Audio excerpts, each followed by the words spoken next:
time to start.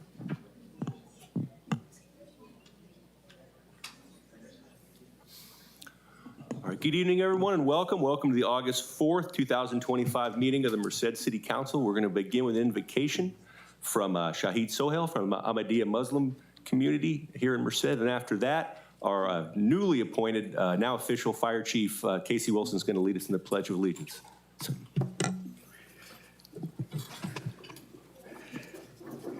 Shahid. Yeah. أعوذ بالله من الشيطان الرجيم بسم الله الرحمن الرحيم الحمد لله رب العالمين الرحمن الرحيم مالك يوم الدين إياك نعبد وإياك نستعين اهدنا الصراط المستقيم صراط الذين أنعمت عليهم غير المغضوب عليهم ولا الضالين. This is the most perfect and comprehensive prayer for Muslims.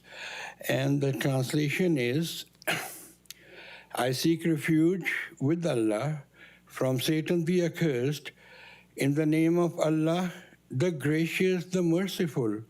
All praise belong to Allah, Lord of all the worlds, the gracious, the merciful, Master of the day of judgment. Thee alone do we worship, and Thee alone do we implore for help. Guide us in the right path, the path of those on whom Thou hast bestowed Thy blessings, those who have not incurred Thy displeasure, and those who have not gone astray. Thank you. Thank you, sir. Chief Wilson. Ready? Begin. I pledge allegiance to the flag of the United States of America and to the republic for which it stands, one nation, under God, indivisible, with liberty and justice for all. All right, thank you, Chief. Okay, Thank you, Shahid. Agenda item B, roll call. Councilmember DuPont? Present. Deanda? Here. Harris? Present. Smith? Zhang? Here. Mayor Pro Tem Boyle? Here. And Mayor Serrato? Here. Mayor, I'd like to remind the audience that if they wish to address the City Council, they must submit a green request to speak form located at the podium in the back of the chamber. Additionally, citizens can submit public comment to the City Council electronically no later than 1 p.m. on the day of the meeting. Comments received before the deadline will be sent to the City Council and will be part of the record and will be mentioned as part of the written petitions and communications portion of the agenda and will be posted on the city's website. Material may be emailed to cityclerk@cityofmerced.gov, and any correspondence received after the 1 p.m. deadline will be distributed to the City Council and retained for the official record. Also, for those audience members who wish to hear the council meeting translated into Spanish or Hmong, please let our interpreters know. Hi, good evening. Buenas tardes, me llamo Mirna Zárate, soy intérprete en español. Si ocupan ayuda, voy a estar aquí sentada. Muchas gracias.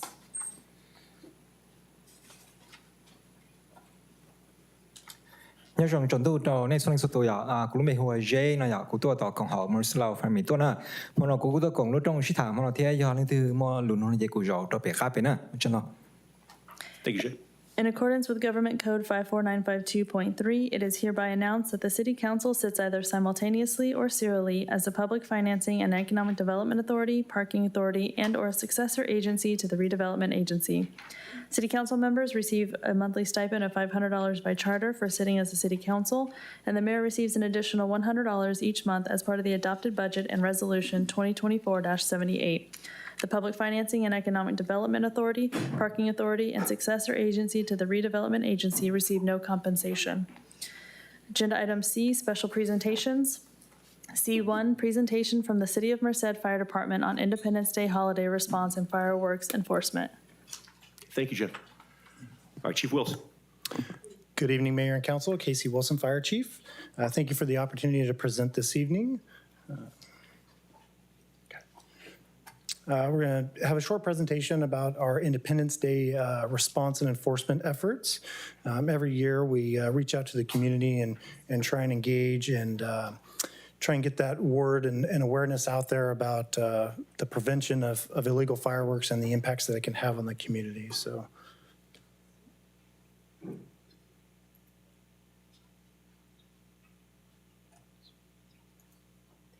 Right. So this year, we worked on social media posts, used Facebook and Instagram, and put some social media videos together with Joey Perez and myself. We did some television interviews. We have a banner across G Street to help remind folks as they're traveling across town not to use illegal fireworks and to make them aware of the administrative citations that we issue associated with those. And we met with neighborhood groups and listened to their concerns. This year at the fire department, we continued again this year to implement property owner citations. This is a no contact by Merced Fire Department members. This allows us to get a little more enforcement out in the field, and we utilize a GIS application. We utilize GIS historical data to focus our efforts on areas that we know are problematic. So this year, we cited a total of 31 administrative citations, and we had additional staffing for the response side. So we staffed up an additional engine, which was engine 355. This is our type 3 engine that normally operates out of station 55, and then an additional chief officer.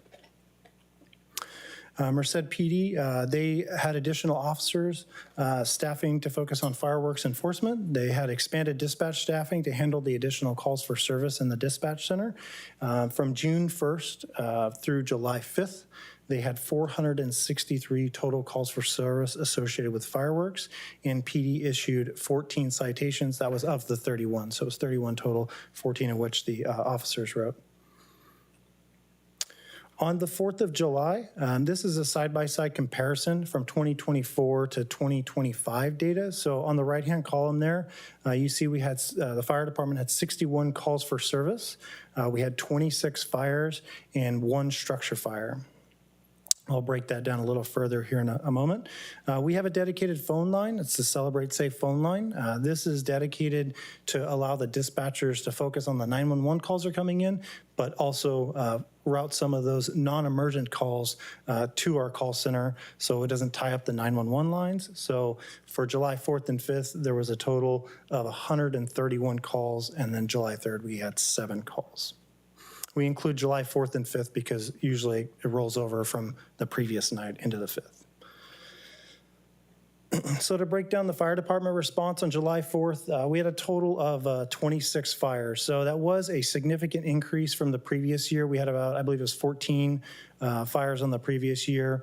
One building fire, it was actually not fireworks related. It was earlier in the day, but we had 25 either grass, brush, rubbish, or dumpster fires. This was rather significant increase. We usually average around that 12 to 15 range on 4th of July. So it was pretty impactful when you take all those fires and you compress them down into one evening, usually between about 8:30 in the evening and about 2 in the morning. It makes for a lot of fires.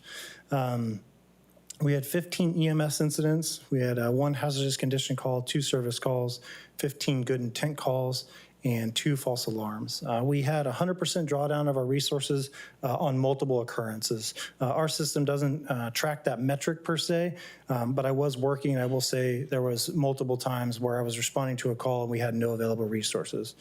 The fortunate part about this 4th of July is that none of the incidents that we responded to were significant in nature that it required us to remain 3 or 4 engines on scene for an extended period of time. Most of them were smaller grass fires, smaller debris fires, things that we were able to handle with the first or second due engines. And so we didn't have any major incidents that really tied up a lot of resources. And we were also fortunate that we didn't have a lot of major injuries, fireworks related, that also tied up resources and caused injury to our community. That said, that is my conclusion of the 2025 Celebrate Safe campaign. Is there any questions? Okay, thank you, Chief. Any questions? All right, seeing none, thank you. Thank you for our hard work on 4th of July. Thank you.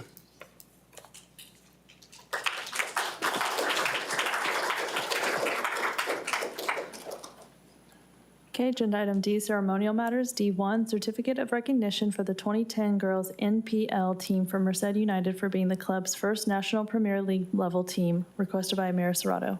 Thank you, Jennifer. All right, if we could invite the 2010 Merced United girls NPL team to come on down. This is the first, ladies and gentlemen, the first National Premier League level team in club history, my understanding. So give them a warm welcome, big round of applause.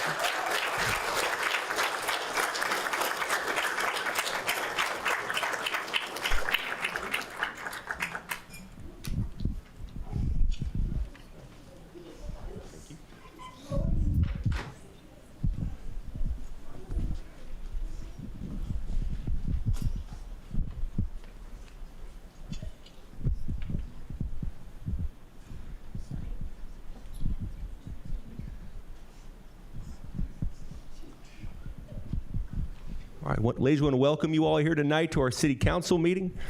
Thank you for all the great things you're doing on behalf of our city, showing leadership not just in sports, but showing leadership in our community as well. And we really appreciate everything you guys do to make Merced a better place and to show that the great things that people from our town can do.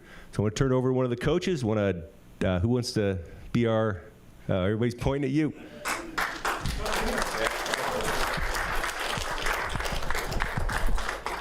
Thank you. All right. Tell us why this is a big deal. Hello. Thank you, girls. I do have a speech, but I'm a little nervous, so don't make fun of me on Tuesday or Thursday.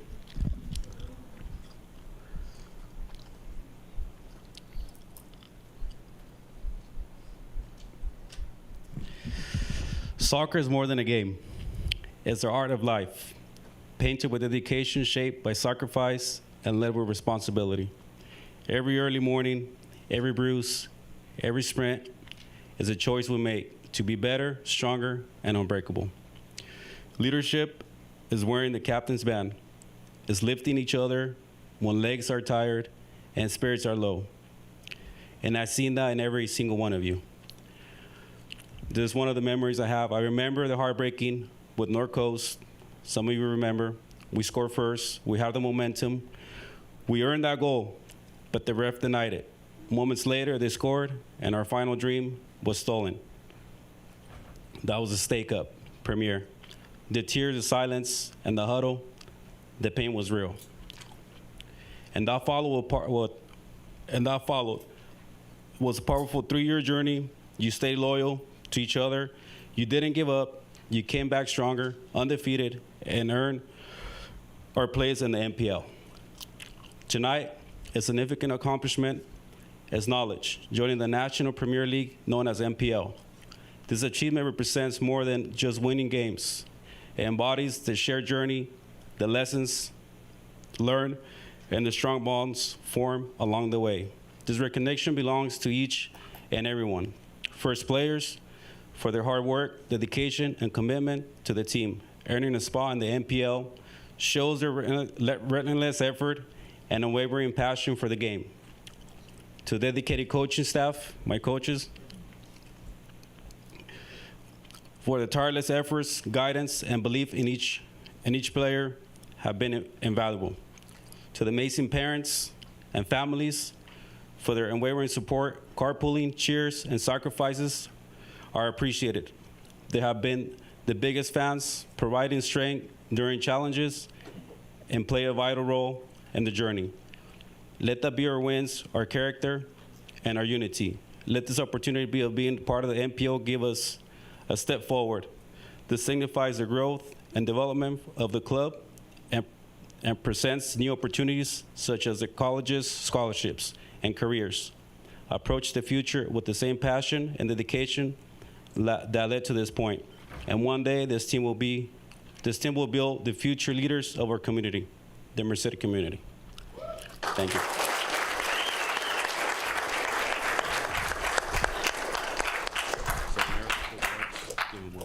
Okay. All right. All right. Thank you, Coach. And thanks to the coaches, too, for all their hard work. And ladies, too, as Coach said, all the the hard work, building your skills, all that right now. It's lessons for the future as well, and all the great things you'll do in life. You'll take these lessons with you and continue serving your families, continue serving our community, and making this world a little better. So thank you all for all your great work. All right, we have some certificates for you. Excited. All right. Come up here, and you got that? Yep. Okay. Ezria Berrios.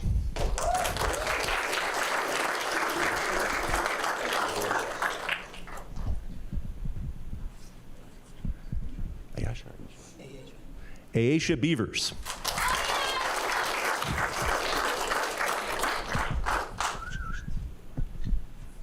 Audrina Coronado.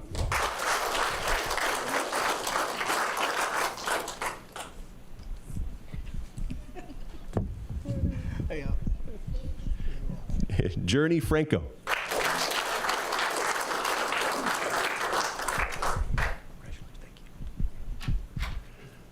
Alicia Garcia.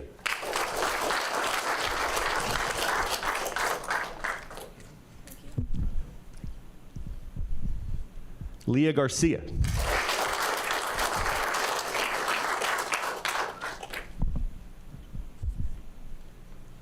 Cadence Halsey.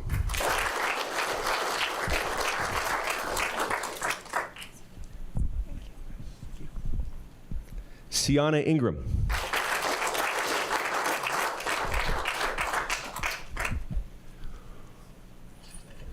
Okay. Good, yeah, I'll take this one. Okay. Chloe Orozco.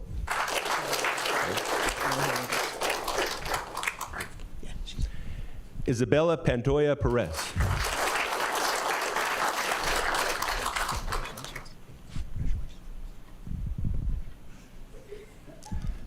She's here.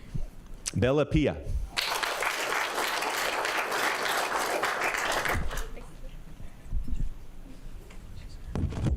Caitlin Caralte.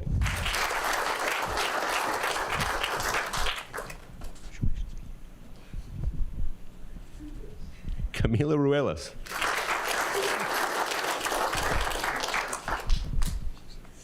Sofia Sarmiento.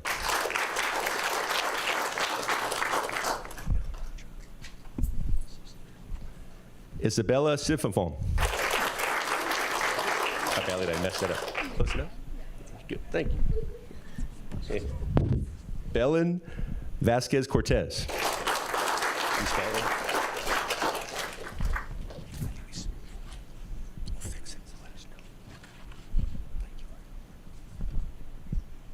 Jenalee Villanueva.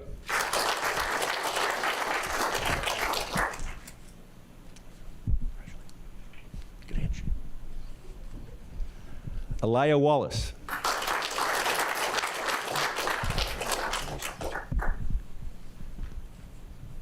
Coach Lino Barrios.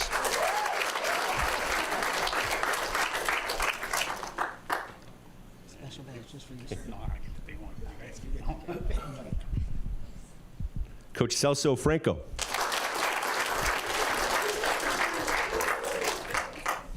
Thank you. Coach Jason Ingram.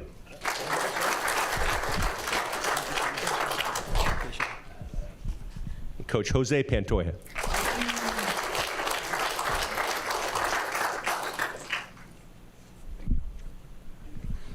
You ready? Yep. Okay, so All right, everybody listen to Jennifer.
Okay, agenda item D2, proclamation National Health Center Week.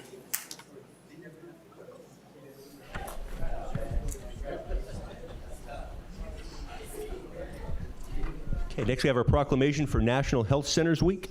Lou?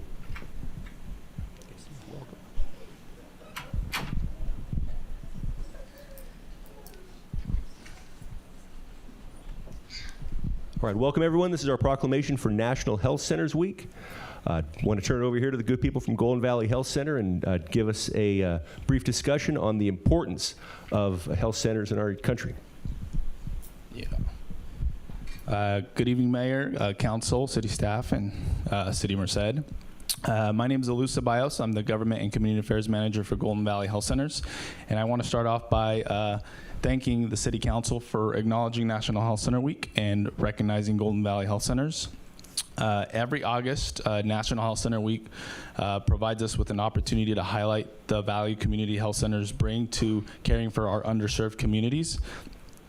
Here at Golden Valley Health Centers, we serve 3 counties, Stanislaus, Merced, and San Joaquin County, and we serve over 162,000 patients a year. And 80% of those patients are Medi-Cal beneficiaries, and we're proud to be a healthcare provider for so many individuals and families in our community. And we're also proud that Merced was actually the birthplace of our organization and has been a cornerstone for our organization for 53 years and is home to our only healthcare campus on Childs Avenue. And with me, we have some of the center managers that oversee that. We have Jenica. She's the dental manager and actually oversees all the dental clinics for the organization. Then we have Maria here.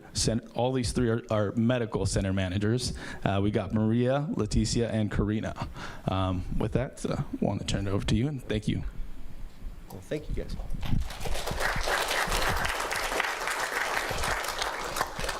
All right, here's our proclamation. Whereas for nearly 60 years, community health centers have provided high-quality, affordable, and comprehensive primary and preventative health care in medically underserved communities throughout the United States, improving health outcomes and strengthening local systems of care. And whereas community health centers now serve more than 32.5 million people at over 16,000 locations across the country, providing care to individuals and families from all walks of life, regardless of background, income, or insurance status.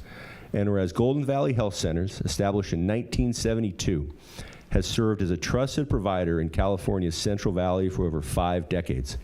Today it operates 62 clinics across Merced, San Joaquin, and Stanislaus counties, delivering more than 712,000 visits to over 162,000 patients annually.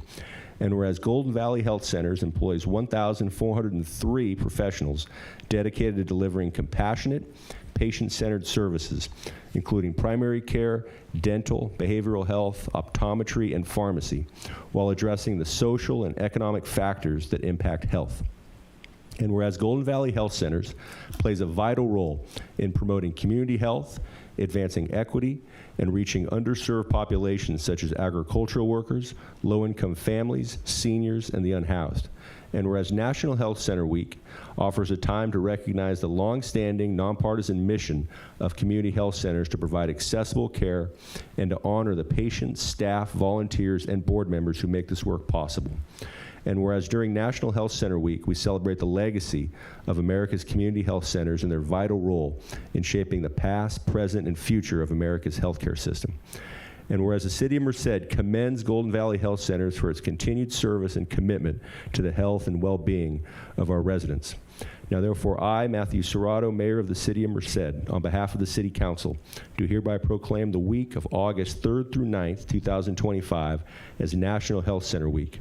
I encourage all residents to learn about and support the essential services provided by Golden Valley Health Centers and other community health centers in our community. Thank you.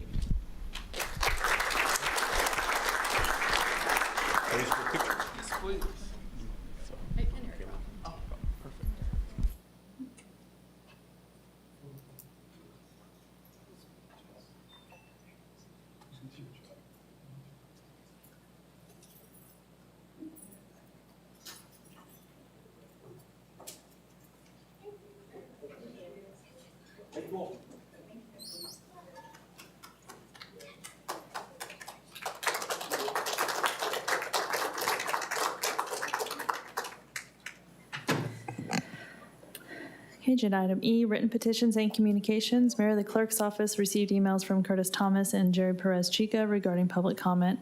The emails were received by the 1 p.m. deadline. They were sent to council and posted on the city's website. Any emails received after the 1 p.m. deadline will be sent to council. Agenda item F, public comments. Members of the public who wish to speak on any matter not listed on the agenda may speak during this portion of the meeting and will be allotted 3 minutes. The mayor may propose a further limit to the time available for all speakers at the discretion of the city council in order to accommodate as many speakers as possible. State law prohibits the city council from acting at this meeting on any matter raised during the public comment period. Members of the public who wish to speak on a matter that is listed on the agenda will be called upon to speak during the discussion of that item. And Mayor, I currently have 4 requests to speak forms. Okay, thank you, Jennifer. 3 minutes each. Okay, if I can get Nicola Adams, Karthik Prasad, and Curtis Thomas, and Chief Stanfield.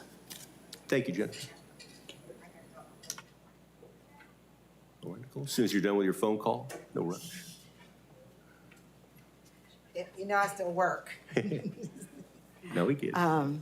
Good evening, everyone. My name is Nicola Adams. I'm a resident of Merced. I am a third-generation Mercedian. My family's been here for 5 generations. So we are invested in this community. I am coming to you like I do with the Merced County Nut Festival. It is happening October 18th at the Merced County Fairgrounds from 10 a.m. to 5 p.m. This is a free event for the community. It does not cost anything to get in. A lot of the activities are absolutely free. We have a children's area that has free face painting. We do, Merced Rocks is there. We have a free puppet show. We also have free entertainment. This year, Mike Hammer and the Nails are coming back, along with Los Amigos. And then we have the South Pacific Dance Company. We have a Punjabi dance group, a Hmong's dance group, and also we have folkloric Hispanic dancers back again this year. So we're asking the public to please come out. What we do is we celebrate the walnut, almond, and pistachio industry. We educate the public on the process from grower to table, along with the water management issues in our community, which is very vital to our community, especially now. And then we give back to the community in the form of sponsorships and scholarships to organizations that work with our youth ages 13 to 17 through educational arts programs. Me, myself, and our board, we are 501c3 and a foundation. Every single one of us are all volunteers, so no one gets paid to do this. This is for the community. This is what community building looks like.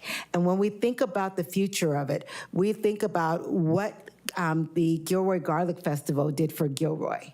And so this is a county-wide festival.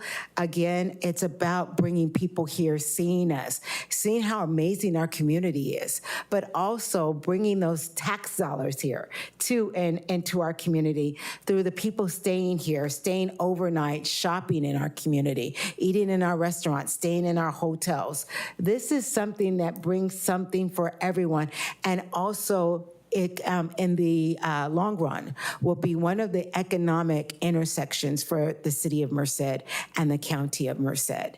So we want to thank all of our partners, our community partners, the city of Merced, Trans-County Title. We want to thank Merced School Employees Credit Union. We want to thank Merced College and a lot of the other partners who have been with us since the beginning. If it had not been for COVID, this would have been our 7th year. But the festival has gone on for 5 years. And so it is, we thank all the community for coming out supporting us. And again, we want to thank our community partners for helping to make this happen. Thank you. Thank you as always, Nicole. Appreciate you. Karthik.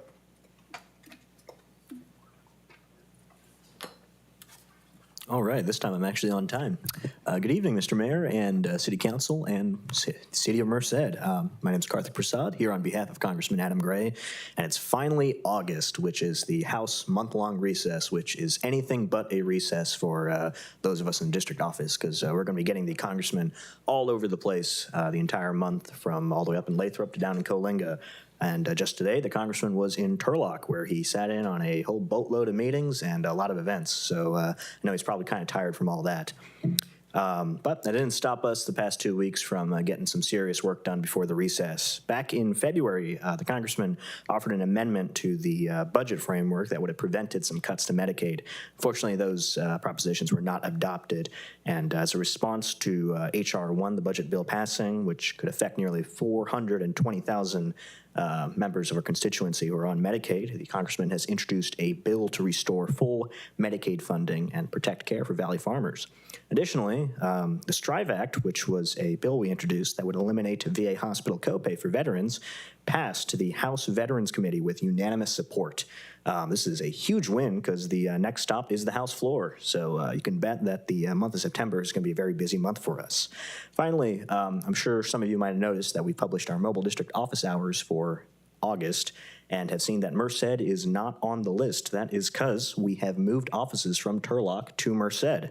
So our new office address is 602 West 20th Street, just around the corner by the courthouse. So now you no longer have to wait for one day in the month where you can show up and throw tomatoes at me. We're just around the corner. So more than happy to have you sit down and chat and figure out what we can do to help. But if you're not able to make it all the way to Merced, if you're from Livingston, Los Banos, or Atwater and are just here, we will be having mobile district office hours in Livingston August 14th at 1416 C Street from 1 o'clock to 3 o'clock. In Los Banos, we'll be having it the same day, August 14th at 520 J Street, 9 o'clock to 11. And in Atwater, we will be having it alongside State Assembly, Board of Supervisors, and I think the city manager this time, on August 28th at 760 East Bellevue from 1:30 to 3:30. So you can bet we're going to be doing a lot of work in September, so feel free to reach out to our district office, our DC office, and swing on by. And if anyone wants to stay more up to date, you can subscribe to our newsletter at gray.house.gov. Thank you. Okay, thank you. Thank you for the update.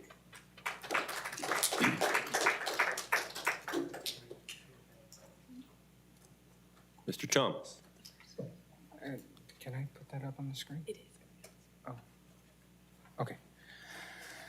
Good evening, council and everybody. I've brought with me today the only thing that could possibly make a local government meeting better, which is a PowerPoint deck. Today I've come to make the case for a value per acre analysis with some real examples from our city to show why it matters. So let's start with some basic facts. The city's proposed budget for 24-25 was $422 million. And Wikipedia says that the city's total acreage is about 14,876. So you divvy those numbers out, and to be net neutral for city finances, any given acre in the city limits must generate at least budget divided by total acres in tax. So that's 422 million divided by 14,876 for 28,367 acres per year. Below that number, the property becomes a net negative for city finances. This isn't the whole story because the county does get to keep some of the property tax, and sales tax is not publicly available. So let's look at the storage unit on R in Yosemite. That generates $10,188 dollars per acre per year in property tax, which means a net loss of $18,179 per acre per year for the city. Applied to all the acreage, that's about $90,000 a year lost. It's unlikely that padlock and tape sales are making up the difference.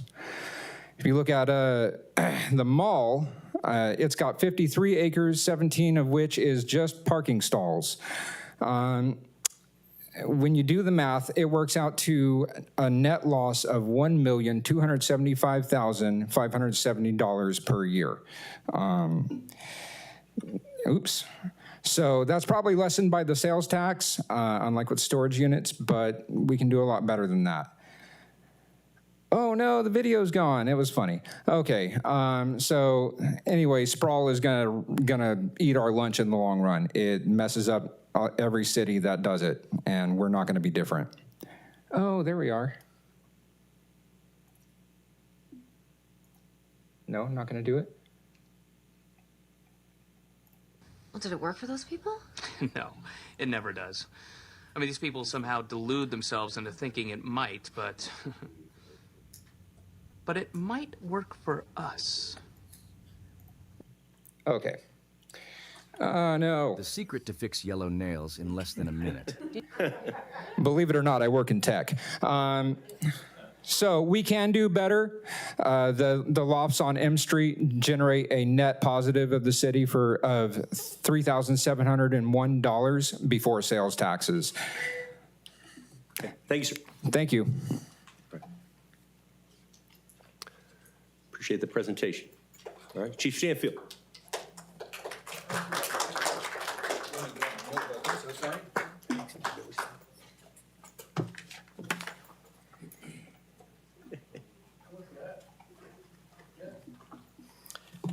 Good evening, Council, Mayor.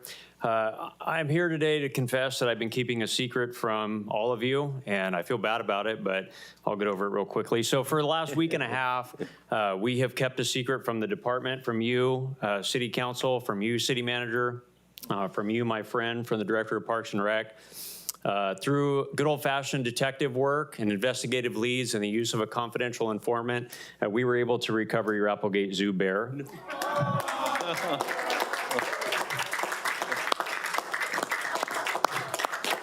It is in perfect shape. I want to acknowledge First Sergeant Lupian, obviously Detective Crane, Arias, Villarreal, Shaw, Aponte, and the lead detective on this case, which was Detective Dabney. We are so proud of their hard work and effort to recover this. They served a search warrant last week. They recovered this bear in excellent shape, proudly hanging on a suspect's wall. We won't mention who that was, but that's not irrelevant here. We also may or may not have found a Welcome to Merced sign, which we're happy to return when we are done with it as well. But Director Jensen, as my friend and my colleague, we are happy to present you back with your bear, and we are happy to give it to you once we finish our Photoshop with it. We have had a few photo opportunities with it. We're not quite done with that yet, but when we're done with that and we're done with the evidence processing, we're happy to return it to you. Thank you so much.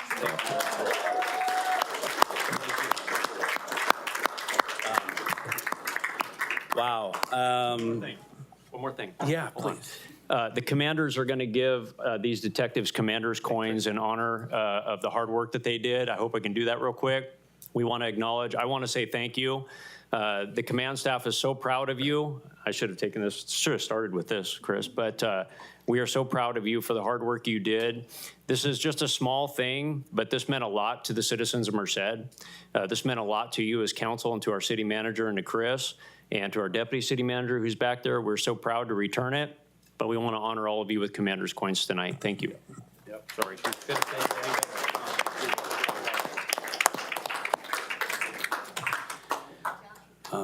As all the personnel involved are getting recognized for this accomplishment, I just want to take my hat off and share our debt of gratitude to you all. This isn't the first time that you've come to the rescue for us. So thank you, Chief Stanfield, command staff, and all the detectives involved for your ongoing support of Parks and Community Services at Merced. Really appreciate the ongoing partnership. Thank you so much.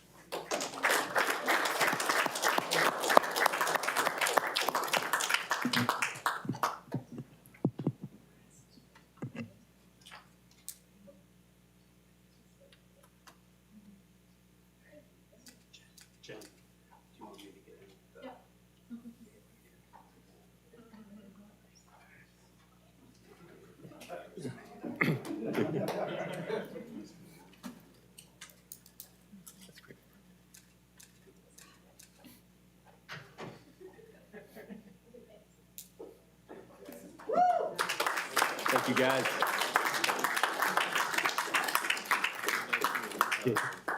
That's pretty good. Chief, who's patrolling the city right now? Better watch the other side. This is the Detectives Bureau. They're all working. Oh, yeah. They're all working right now. No, it's amazing work. Thank you. Thank you all. That means a lot to Merced, for sure.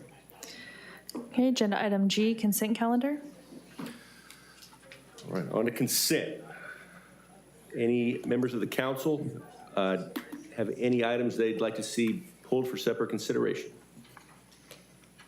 Councilor Jean? I would like to pull 8, 9, and 11. 8, 9, and 11. And Councilmember Smith, 11 was a conflict. Yeah, I'll be recusing myself from G11. Okay. All right. Pulling 8, 9, and 11. Anyone else from the council? Jennifer, anyone from the public seeking to have any of these items pulled for separate consideration? We don't have anything, Mayor. All right, so we'll pull 8, 9, and 11. Discussion or a motion with respect to the balance. Motion. Second. Okay, I have a motion by Mayor Pro Tem Boyle and a second by Councilmember DuPont. The motion will include agenda item G10, the introduction of ordinance 2580, an ordinance of the City Council of the City of Merced, California, amending chapters 15.08 and 15.40 of the Merced Municipal Code to extend the time during which the city will refund certain payments for water and sewer lines to the University of California, Merced. Mayor and council, please cast your votes.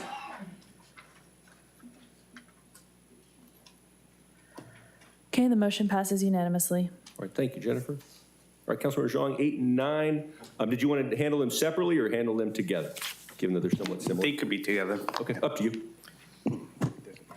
Okay, so 8 and 9. Questions or discussion? Turn it over to you. Or just a separate vote? It is a separate vote, but I do want to comment real quick. So I'm not fond of having sworn officers on campus, on school campuses. I'm more amenable to having SEOs, right, community service officers on there. And on top of that, I think that these institutions, if we're talking about Merced City School District and then the Merced College as well, they should be responsible for their own security of their institutions, right? And I know we have talked previously about how community groups, when they run events, they would need to hire their own security or pay officer time for those events. And I think that, in my opinion, we shouldn't be developing the potential of becoming a rent-a-cop, right? I think that we should have our police officers do city work, right, and not specifically work for institutions, and so other institutions. So I'm against both of these agenda items. Okay.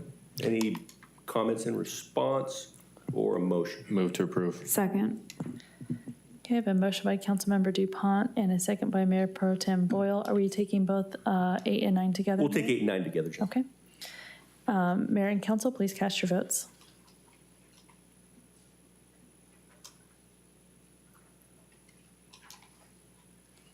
Okay, the motion passes with Councilmember Zhang voting no. Okay, thank you, Jennifer. All right. To G11, this is the rezone at Coffee and Childs. We'll give Councilmember Smith a second to step outside, and then I'll turn it over to you again, Councilmember Zhang. Yeah, just separate consideration. Not fond of rezoning commercial, neighborhood commercial to low density residential. And so just separate consideration. Any additional discussion from the council or a motion? Move to approve. Second. Okay, I have a motion by Councilmember DuPont and a second by Mayor Pro Tem Boyle. Mayor and council, please cast your votes. And and this motion will include approving ordinance 2579, an ordinance of the City Council of the City of Merced, California, amending the official zoning map by rezoning approximately 5 acres of land generally located on the south side of East Childs Avenue, approximately 780 feet east of Coffee Street from neighborhood commercial to low-density residential. Mayor and council, please cast your votes.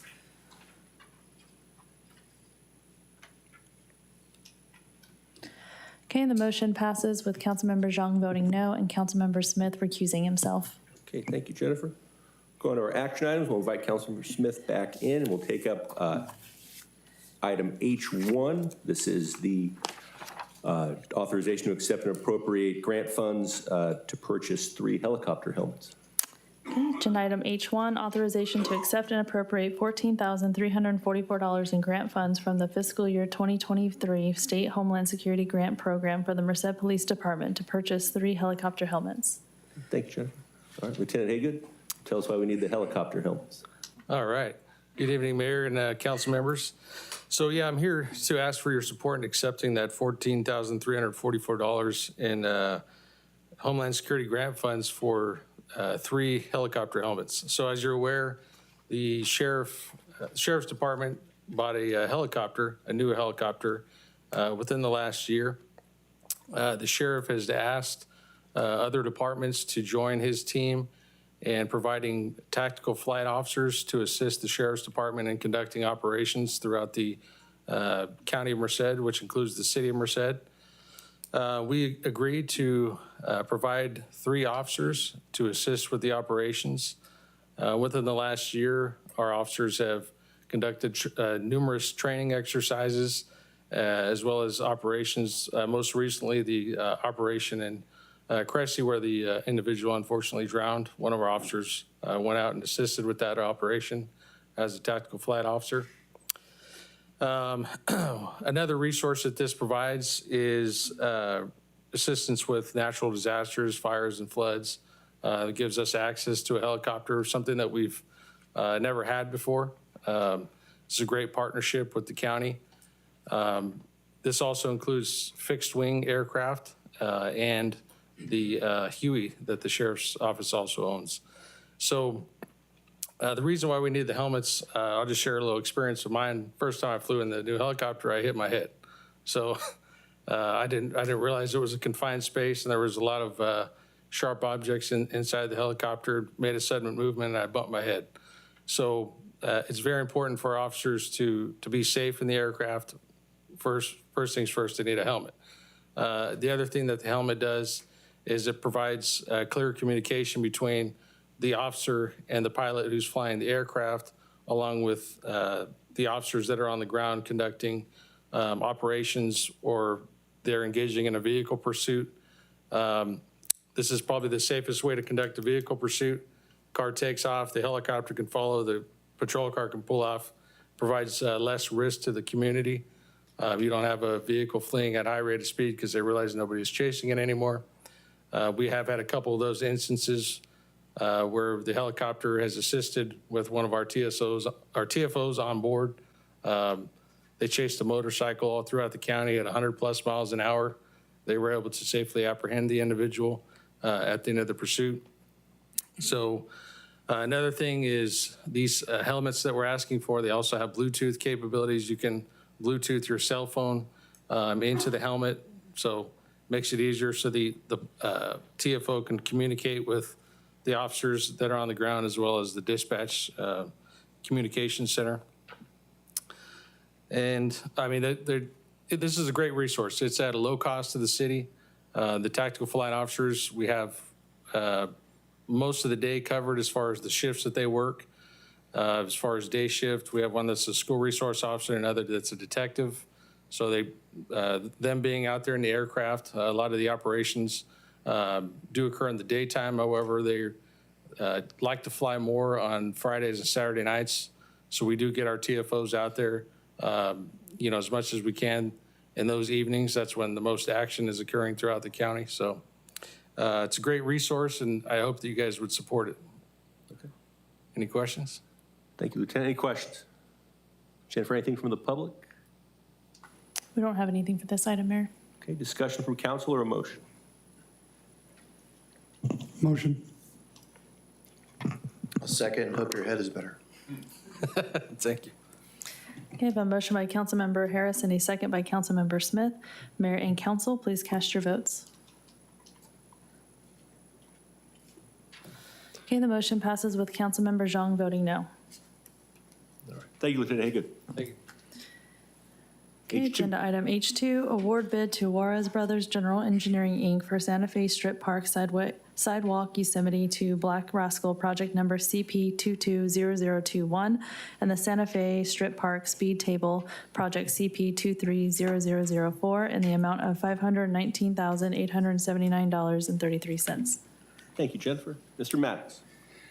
Good evening, Mayor and City Council.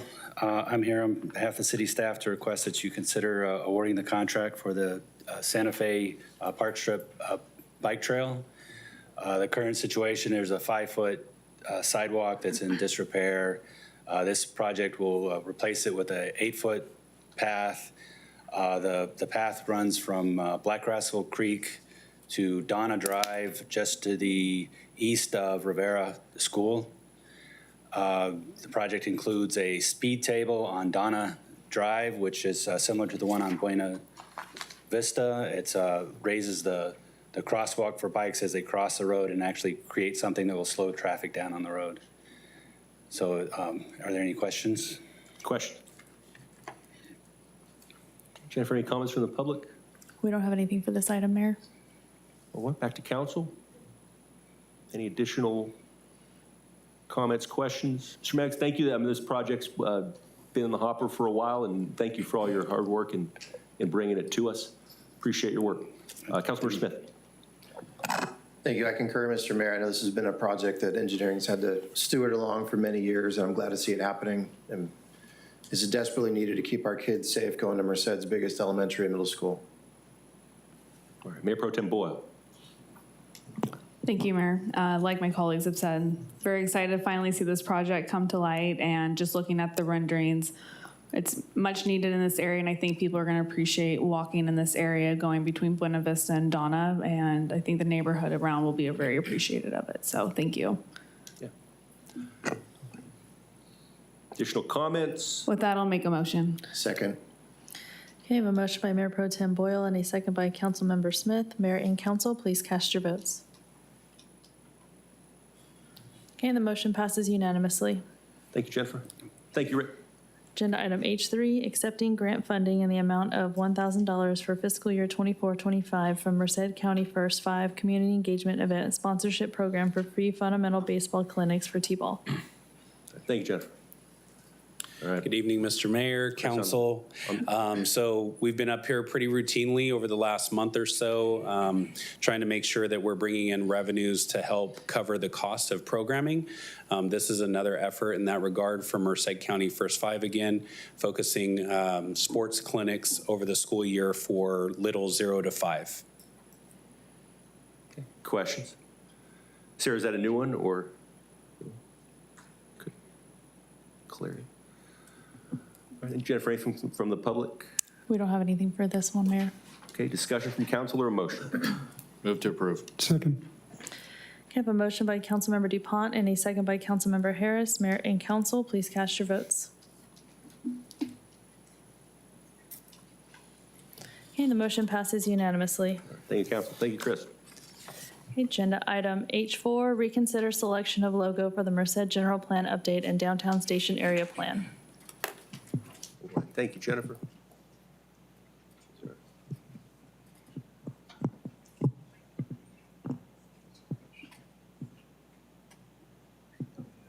We can go back to Mr. Thomas's presentation while we're talking about the value per acre model. Watch the Saturday Night Live skits. Well, I mean, I can fill in, but I don't think we have it here.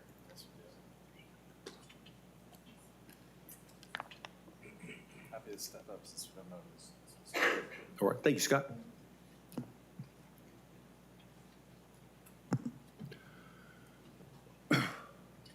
All right, so as most of you are aware, the council recently awarded a grant to update our general plan, which is done periodically, and also a downtown station area plan, which is to focus on the potential high-speed rail station area zone downtown. We're going to kick that process. It's a lengthy process. It's a 2+ year process. Yes. That we're about to start relatively soon. We have a community focus group that was appointed that's going to meet, I think, for the first time towards the end of August. There's a big process that we do to get community engagement, results in very detailed plans, which form the general plan and also the downtown station area plan as well. So council had a discussion at a prior meeting about the right logo that'll fit this effort and suit it best. And here's Mr. McBride to shed some more light on the process. Mayor, you did a fantastic job. We could hire you, but it might be a conflict of interest. I was trying to buy you a little time. So Thank you. I appreciate that. Oh, here we go. Thank you. I'm turning over to Johnny Land, our planning manager. Thank you so much. Thank you, Scott. All right, welcome, John. Thank you, Mr. Mayor, members of the council, members of the community. I apologize. In early July, we came to the council with some options for our logo. So this logo is specifically, it's not a changing of the city logo. It's a logo to be able to use for branding for our general plan and our downtown station area plan effort. And so we came to you with ideas that we had fleshed out with our consultant. We received feedback that requested that we, sorry, I'm a little out of breath, that we go to the Arts Commission and talk with them, use their gifts and their talents in artistic,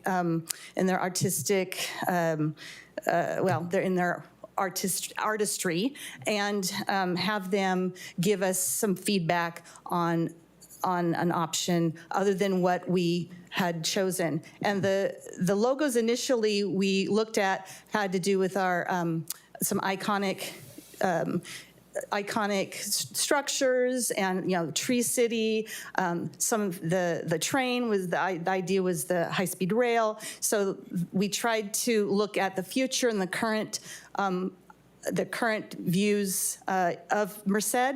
We utilized our font that we currently have, as well as the colors of our current logo. When we met with the subcommittee, we looked at other general plan logos that had been created by other cities. And so in doing that, we ended up with some ideas and ended up with an interest in looking at our icons through the lettering. That was something that came out and was of interest to the subcommittee.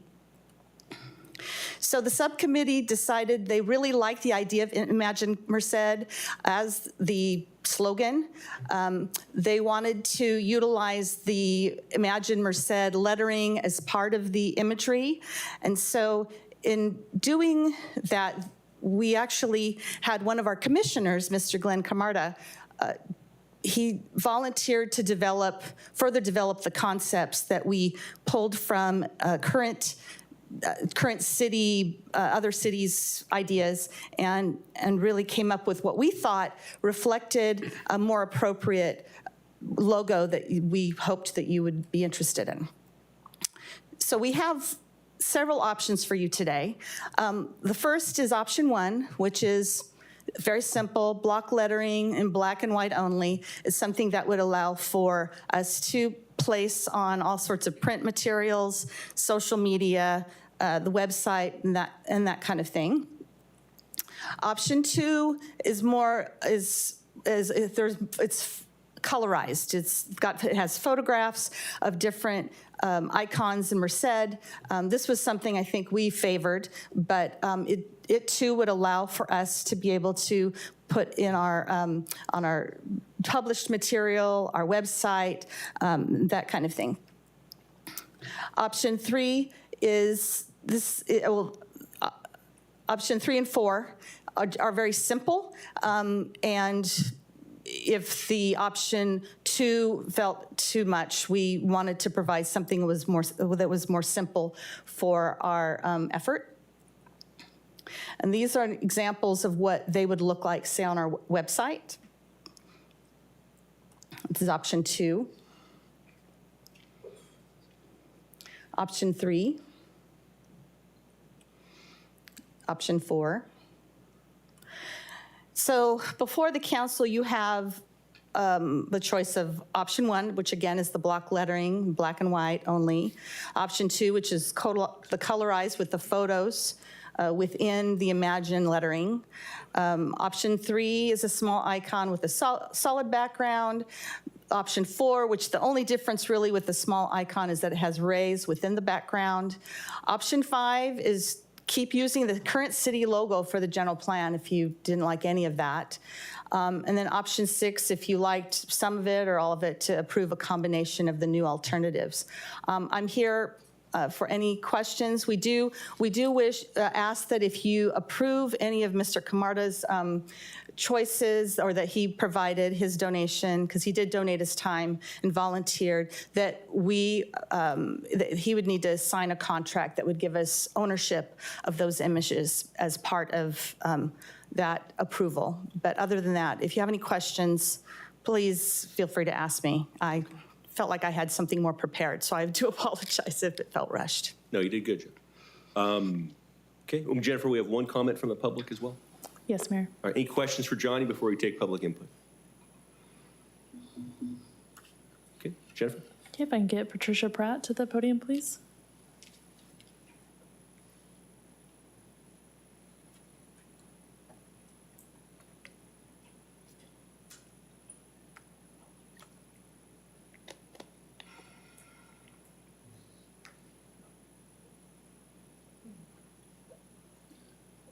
All right, good evening, Patty. Hi, good evening. Patricia Pratt, Merced resident, since as soon as I was an adult and could make decisions. I wanted to speak about the logo that's being presented tonight and also bring back a little bit of history of things that happened with the Welcome to Merced signage. Back in 2017, the city issued a $300 design contest for local artists to design the Welcome to Merced sign.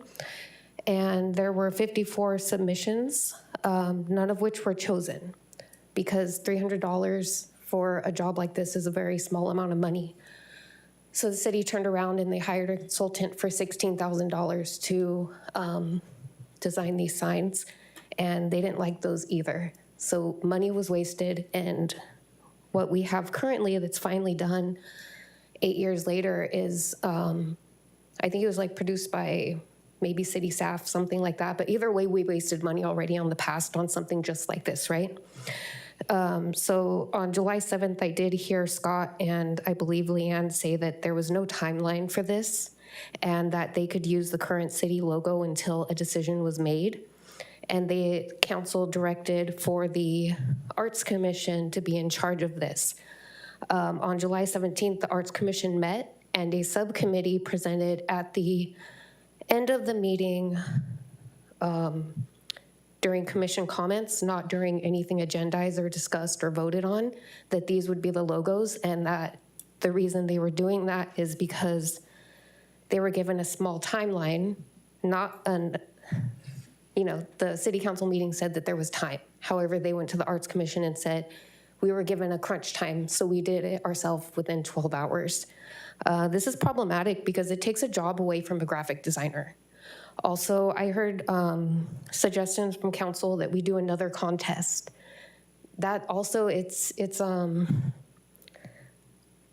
exploitative practice of artists, and it demeans us whenever we try to have careers and our work is, taken down to something as small as a contest and not a job when you're willing to pay out-of-town consultants a large amount of money for services that you could be keeping within our community. The logos that are being presented tonight, I don't believe that they're reflective of what council was even requesting last time. You guys requested airplanes, high-speed rail, additions to what was currently there. These are not them. Photographs are not traditionally inside logos. One, because you're wanting this to last for 10 years, and photographs are dated. 5 years from now, those photos are gonna look old, the buildings in them may look different, and you're gonna look like you're behind the times again, right? 3 minutes is up. I gotta cut you off. But I hope you guys continue the discussion. Thank you very much. Appreciate your time. Jennifer, anyone else? That's all we had, Mayor. All right, back to council. Additional questions for Johnny or discussion? All right, before us tonight are a couple of options. As noted here, choosing between several of the options presented to us, maintaining the city current logo or some sort of combination, or potentially to continuing the conversation. All right, do any members of the council have a preference?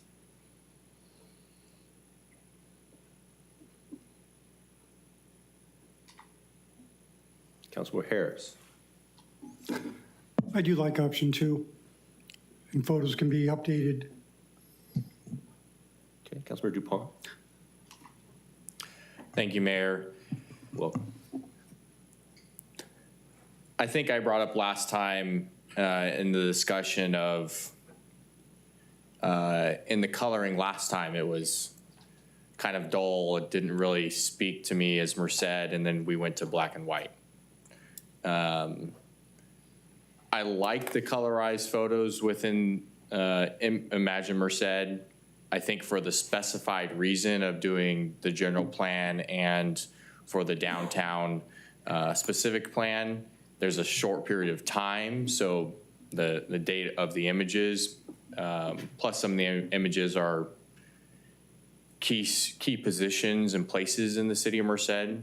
I would lean towards option 2, but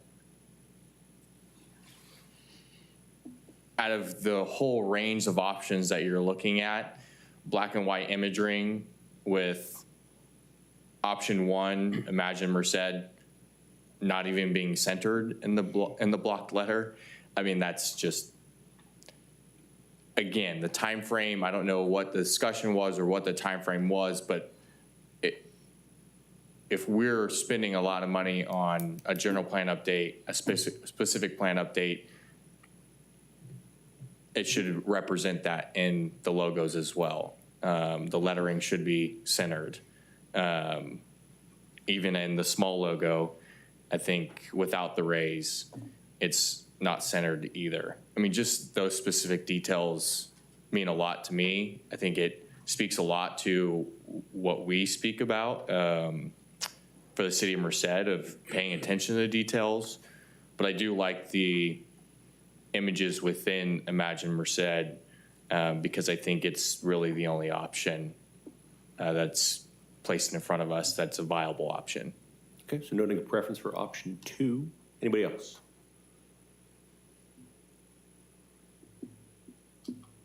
Councilor Smith? Thank you, Mr. Mayor. So I bear some responsibility for where we are, but I think it's time to make a decision. I was originally objecting to the timeline where council got to weigh in on an 18-year project twice. But I think we've made our point, and this is getting to be council getting outside of our lane a little bit.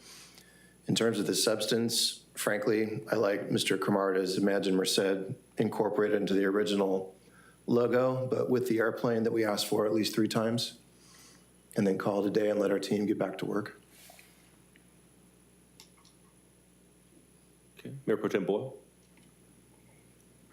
Thank you. I was very vocal about this whole logo selection from the very beginning. This is a huge upgrade, not knowing what had happened, but we are on a timeline of getting this logo. I do prefer option 2, but working with branding in my day job, I think there is still a need for another, like a secondary logo. So I would suggest using the option 3. So it would be option 2 and option 3 in those instances that you do need a smaller logo on, whether it's printed or for digital, but there might be some instances that you guys will feel like, oh, this logo does not look good for this. Can we put in a second one? So I think it is important to have the 2 logos. So I would prefer option 2 and option 3.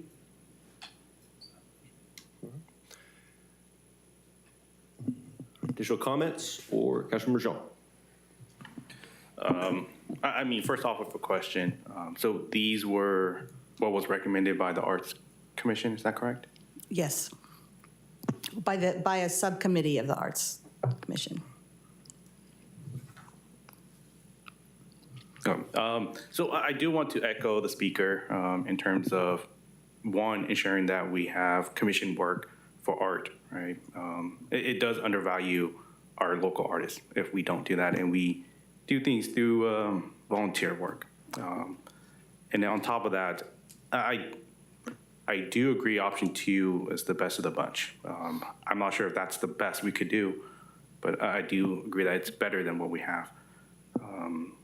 But with that in mind, I think we could still do better. I do think that we should continue to do better here and actually commission a work of art. As the speaker pointed out, I'm not a huge fan of photograph in here.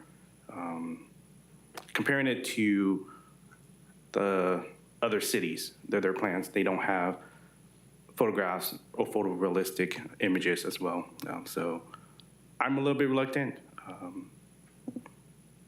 Yeah, so I'm open for us to continue to work through this process and get more option, actually commission somebody to do this work.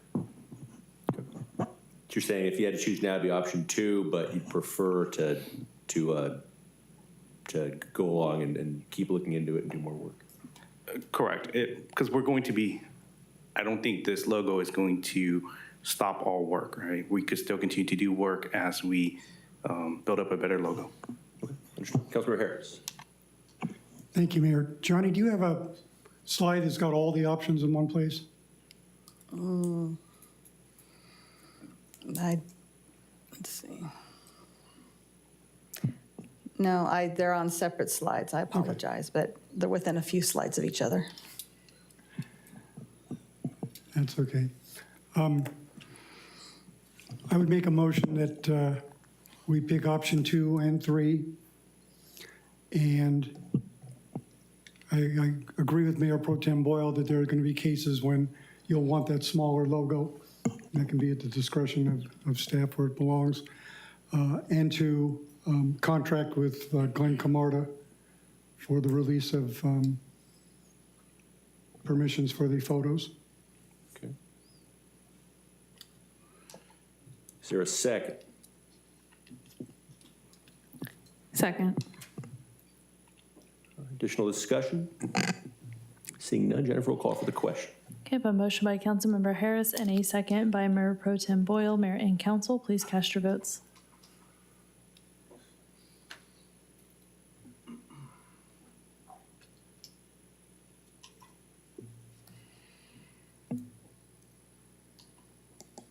Okay, and the motion passes with Councilmember Zhang voting no. Thank you, Jennifer. Okay, agenda item I, business. I1, Mayor Serrato's request to discuss a food vendor ordinance. Thank you, Jennifer. This is, let me start. I'll start. This was, we discussed this at a council meeting, I believe it was 6 weeks ago. And council directed a subcommittee. This was myself, Councilmember Smith, and Councilmember Harris. We met and discussed potential changes and updates to our street and sidewalk vendor ordinance with City Manager McBride, Chief Stanfield, Captain Perez, I believe was there, and City Attorney Cornwell. This is our Municipal Code Section 5.54. We currently have a street and sidewalk vendor ordinance. And we discussed potential updates to it. Under 2 Senate bills, Senate Bill 946 and 972, we have to permit street and sidewalk vending. It was decriminalized by those statutes. We have to have a program to allow it, but we can also impose reasonable time, place, and manner restrictions on how street and sidewalk vendors operate. Back in 2021, in the wake of SB 946 and 972, we passed the ordinance. There was little to no street vending at the time in Merced. In the last couple of years, it's become a much bigger issue with a lot of the pop-up vendors. So we discussed potential options. We looked at a lot of other cities as well. Most cities have, pretty much all cities have detailed ordinances that regulate street and sidewalk vending. They can be as specific in some instances of prohibiting street and sidewalk vending in certain specific locations. They impose time restrictions, most cities do. And then in addition to that, there can be restrictions related to sanitation, to trash, to various other health and safety regulations as well. And then also neighborhood restrictions as well, prohibiting it from this part of town or that part of town, certain specific areas. I think this has become a significant concern across town. One, for health and safety reasons. Two, I think, as we've all heard quite a bit up here, there's a perception of fairness or lack of fairness from a lot of our either food trucks, taco trucks, brick and mortar vendors as well. And then in many instances too, there could even be some sort of traffic safety or other risks that are put in place as well. So we had a discussion. I think we had a pretty fruitful discussion. I'll turn it over to City Attorney Cornwell for some more detail. Mayor and Council, thank you. Mayor, thank you for that introduction that basically took everything I was going to say. But at the end of that meeting, my office agreed to take the lead on preparing a draft. I am under a running 60-day clock with some other ordinances and plan to present something within that time frame in this area. And again, we're looking at time, place, and manner restrictions. There were discussions on the current concerns from downtown and in other areas. So hopefully we can come back with something council will be happy with. Some specific things we discussed was our ordinance is silent as to any sort of authority or procedures for impounding or seizing property. So most cities have a process for that, for when that's appropriate. Restrictions related to public parking lots, public plazas, cooking on vacant lot, cooking on dirt lots is a health and safety concern. We had a significant discussion about that. Our current ordinance 5.54 says that you have to leave a certain portion of the sidewalk unobstructed. A lot of cities will have a specific amount just to leave that, or a specific number of feet, say 4 feet, 6 feet, that have to be left for safe passage or for free passage. Restrictions potentially around schools, intersections. Our current ordinance has restrictions around intersections, driveways, those kind of places as well. And then a mandatory display of, as is required for a permit or a business license, permit to sell, health insurance, or health and insurance, or health permit and insurance as well. So having that, you have to display those as well in a visible area. So kind of the main things that our discussion centered around. And that's it. So any additional, I guess if we have any public comments, we'll take those. And then if there's any additional input from council at this time, we'll take that as well and use that to guide us, or use that to guide Craig and the subcommittee in coming back with a final product. All right, first, anything from the council? Any questions, comments? Okay, seeing none at this time. We have Curtis Thomas. Okay, Mr. Thomas. All right, good evening. I wanted to speak a little bit about my own experience with the street vendors that have shown up in my area.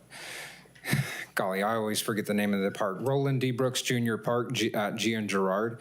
We've had several vendors pop up there at the park, and you know, I'm very appreciative of the fact that they're there, because in my part of town, there's really not anything that close by. If you want to go get tacos, if you want to go to the grocery store, if you want to go do anything, you got to get in your car and you got to go. So just in general, I think that in my own experience, it has contributed to a sense of place. And I think that that's likely the case for other parts of Merced that are equally car dependent as well. So I would ask the council not to take that away. Thank you. Okay, thank you.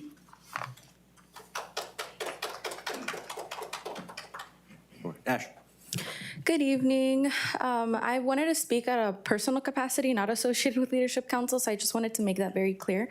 But as someone that grew up in LA, in a community that was surrounded by the lotero, the people that, you know, would sell chips and ice cream with the little carritos, like that is something that really does spark a sense of community, right? And so coming to Merced, I thought that I was gonna see ice cream trucks and, you know, people selling chicharrón zone as the kids were coming out of school. I live right on Buena Vista next to Rivera Middle School, and so sometimes I get excited when I do see, street vendors there. It just sucks that they're not able to walk by my house or feel comfortable getting in that part of town, feeling like there are going to be people that are, chilling on their yard, trying to get something nice and cold or refreshing, especially during the summer, because of the fear of either being targeted or being told that they should not be selling goods, on foot. And so hearing about this ordinance, it really did make me feel like at some point there might have been a thought of like, well, it's competing with businesses, but in all honesty, it does feel like certain communities might be targeted, especially because there are certain restrictions that might not be normal or easily accessible, like asking for a permit, getting insurance, trying to make sure you're complying with all of these, check boxes that you have to tick off. And so I just wanted to say that if there are going to be certain restrictions put in place, I would expect that these permits, these expectations are accessible, that there's information that's available for folks that want to get into selling tacos or selling things by foot, being a roaming, sidewalk vendor. And so I just want to make it very clear that if there are going to be certain restrictions, I think it's fair game to make it as accessible as possible, make the process very easy to make sure that this doesn't disrupt that sense of community. I typically travel all the way to South Merced to get myself some tacos from a taco truck just because it's really pricey in North Merced. There aren't as many taco trucks, or they're really expensive. And so I find that sense of community in these areas where they're a little bit cheaper, or folks, are put in a specific place where there's not a lot of those kinds of businesses. And so sometimes it's less busy. And so while I do appreciate that area that has all the trucks now on Highway 59, I believe it is, I still do think that there's a big opportunity for folks that don't have access to transportation to still be able to find that sense of community, get some chips or, raspados by someone that is walking in their neighborhood, selling it at a decent price, and, fulfilling that sense of community. So that's something that I wanted y'all to consider. Thank you. Thank you. I appreciate it. And I don't think there's restrictions, or there's, Corey's got the section right now. It's 5.540.120, the sidewalk vendors, or there's roaming street vendors as well. I don't think we discussed any specific additional restrictions to the roaming mobile vendors. But that's it. Okay. Councilor Smith. Thank you, Mr. Mayor. I think our speakers raised some very good points. First of all, I want to thank you for raising the issue. It's been an issue that's been discussed in various capacities around town, so I think it was appropriate that the council discuss it. Just as a prefatory point, I think the answer for today is to table the item for 30 or 60 days so the city attorney can come back to us with an actual draft that we can discuss. But I mean, to me, and as a member of the subcommittee, defining the problem that we're legislating against is going to be critical for council. There's a potential for this being the solution in search of a problem. To me, the problems are kind of economic fairness in established commercial areas like downtown or Olive, where people are doing things the right way. They've got a permit, they're paying taxes, they're making sure they're complying with the health code. And then a street vendor can pop up, and the perception is that they're free riding on a market that somebody's paid to be a part of. I think that's probably the biggest complaint that I've heard. To talk about street vendors sort of at Girard and G away from an established commercial center, I think the fairness concern is a little bit reduced. But also, and this is something the city attorney needs to look at, but the concern that I also hear is about health and safety. Whatever the sense of place it might be, if you're cooking over dirt and there's no place to wash hands and food isn't stored properly, then that's a concern if people are getting sick. And at least anecdotally and in the press, we've heard that that's the case. So I think we want as a council to understand, is this some additional protections or permitting on all street vendors, or are we targeting hot food vendors?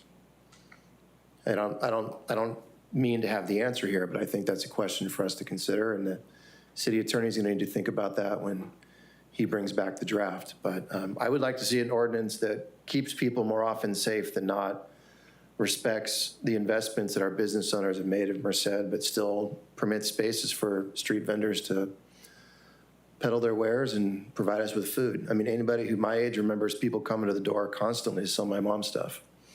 It used to be a part of our culture that we've gotten away from. I think there's a way that we can do it right here in Merced. Thank you. Mayor Pro Tem Boyle. Thank you, Mayor, and thank you for bringing this issue up. I'm all for entrepreneurship. And one thing, and I don't know if it could be part of the ordinance or it's some discussion that we can have later, but the city of Fresno last week actually started this pilot program where they did a one-day collaboration with their county, the county of Fresno, where they allowed mobile vendors that are looking to get their permits and submit all the right documentation, and so that they can start their business, but they're doing it in the right way. And it just was a one day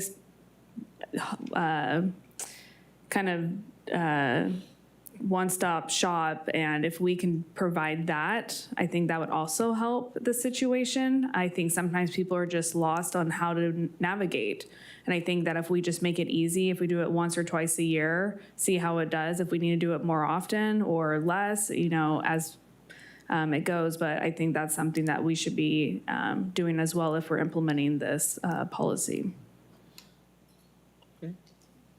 Councilor Dupont. Thank you, Mayor. I agree with Councilmember Smith's statements. I don't want to get too broad where we're not focused on the issues at hand. The health and safety issues is what comes to mind to me first. In a vendor ordinance, you've heard the discussions of health and safety issues with storing of meat and just the way in which it is presented to the public. I mean, those are the things that I want to make sure that we're focused on instead of this broad sense of vendors throughout the community. And that would be my focus in this vendor ordinance as well. Thank you. Okay, thanks, sir. Anybody else? Councilor Jean. I would agree more with speakers in terms of these vendors bringing life to the community and that sense of community. I think that, one, I oppose the concentration of resources, right? When we start limiting where these vendors can go, we start concentrating resources into one specific location. For example, as it was mentioned with the Highway 59, I'm not fond of all the food trucks being in one location where folks have to drive there, right? I'd rather see these food trucks dispersed across the city. And so I'm not fond of us putting up limitations that would prevent food vendors from being around the city. And then on top of that, we talk about fairness, right? And these are hardworking people, right? Nobody just does this randomly, right? And I think Councilmember Mayor Pro Tem Boyle mentioned, we need to be able to make this an easy process for folks to be able to still continue what they're doing. And then in terms of disrupting businesses, I don't see this as a way of disrupting businesses, right? Or in terms of the vendors. We don't ever complain about the Girl Scouts selling cookies, disrupting the sale of cookies, right? And so I see this as healthy competition in which folks are providing good food. I've had some really good food. And so I think I'm not fond, we'll see what happens here, but I'm not fond of putting up limitations that would prevent food vendors from being in the city. Okay, Councilor Harris. Thank you, Mayor. One point to keep in mind here is this doesn't affect food trucks. This is not a food truck ordinance. We have a separate one for that. We're talking about street and sidewalk vendors. I am also in favor of not making too many restrictions on them, with the exception of health and safety. We need to make sure that that is of the highest standards.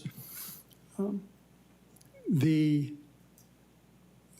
personally, if I'm downtown, I have one of two objectives. I either want to sit down in a restaurant or I want to grab something that I can eat on the way to my car. Kind of coming out of a Giants game, same thing. And with apologies to Mr. Thomas, I drive to a food truck in LeGrand because I think it's one of the best. But when we look at, again, health and safety, I agree that we can combine those with permitting several times a year or whenever, and make it as easy as possible for these vendors to operate within the constraints of our ordinance. And we shouldn't be putting too many roadblocks in there. We should make it easier for them to operate. So I think I'm looking forward to our city attorney coming up with something in the next few months. Okay, thank you, Councilmember Harris. Chief, could you speak a little bit about current enforcement efforts and what your department is seeing with the street vendors? Yes, thank you, Mayor. We get called regularly, often for pop-up vendors that are on city property or they're taking over public parking lots.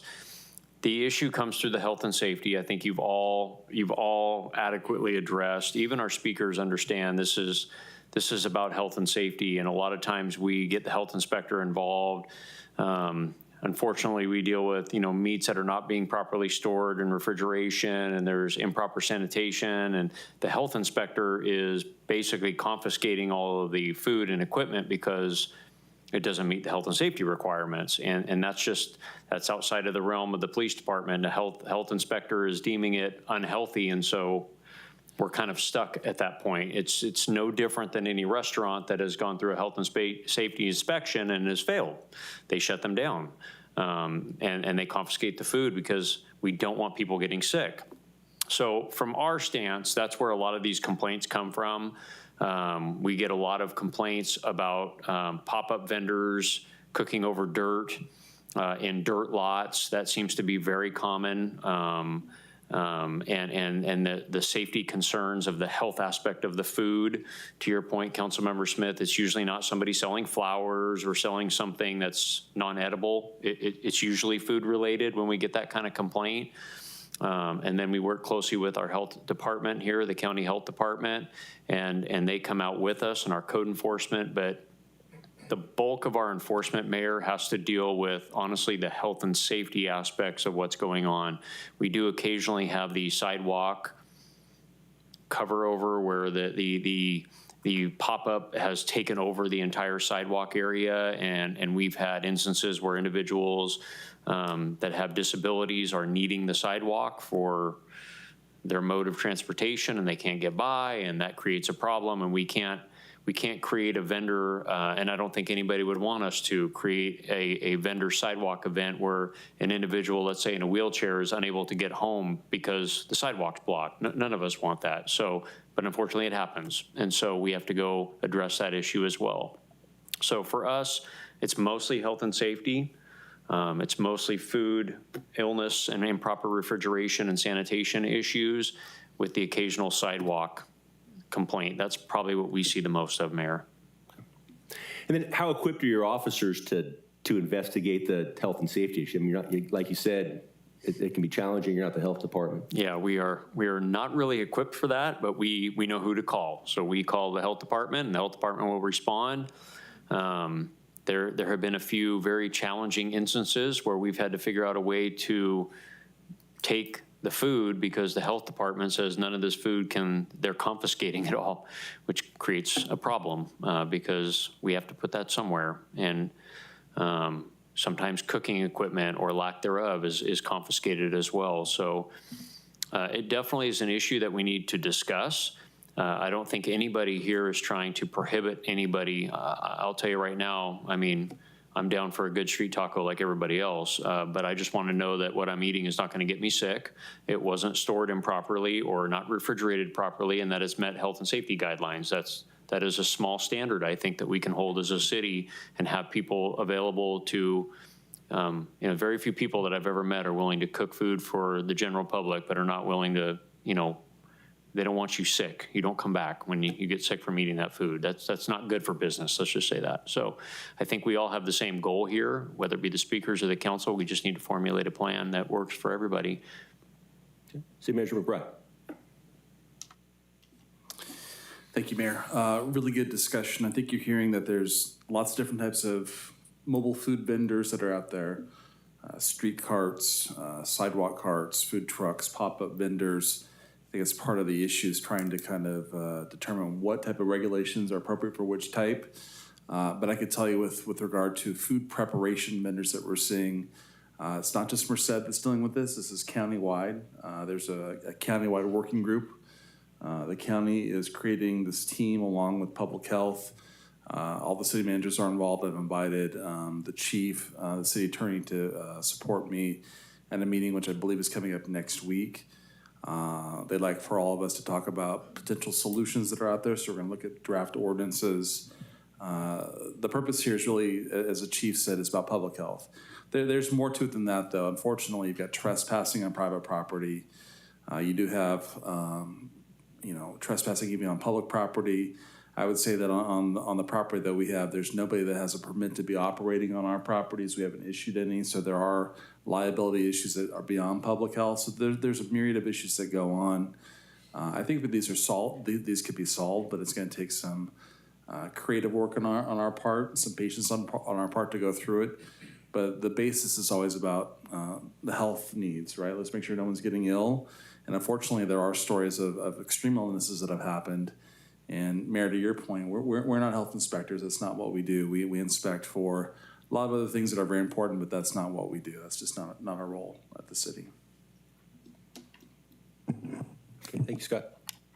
All right, anyone else? All right, so Craig, you said about 60 days? Within 60 days. Okay, so by sometime before the first meeting in October? 2 weeks in. Okay. And again, just to summarize too, there's two, looking at other cities, one, the problem of people kind of taking over public property, be it the sidewalks or be it public parking lots, setting up pop-ups and taking over significant parts of public property. I think that's one issue that we need to address. The health and safety issue as well. A lot of it is technical health department stuff, which is sometimes beyond the expertise of our police officers, but things like cooking on dirt, undeveloped lots, no ready access to hand washing, poor disposal of trash, those kind of things are things that a lot of cities do as well. So those are kind of common health and safety ordinances, which I think would be relatively easy to enforce as well. And then specifically some areas, I know the area that comes up the most is 15 and 69 and the traffic concerns that arise from sometimes at night, multiple vendors at that spot as well. So potentially looking into that. I know the county too has been discussing certain ways to address that issue and the safety hazard it creates from potential traffic obstructions. All right. Anybody else? Great comments. I took a lot of notes, including the audience comments. So thanks, everybody. All right. Thank you, Craig. Do we need a motion to table or to continue the item? I think we're okay. What do you think? Okay. Okay. Craig said, yeah, we worked on it, and Craig's going to come back within 2 months. Okay, agenda item I2, Councilmember Smith's request to discuss how goals and priorities in the town halls should be organized with the budget process and exploring options for a biennial budget cycle. All right, Councilor Smith. Thank you, Mr. Mayor. So it sounds like a compound item, but I think those are two topics that have been floating around the dais for a while. I wanted to talk with you guys about.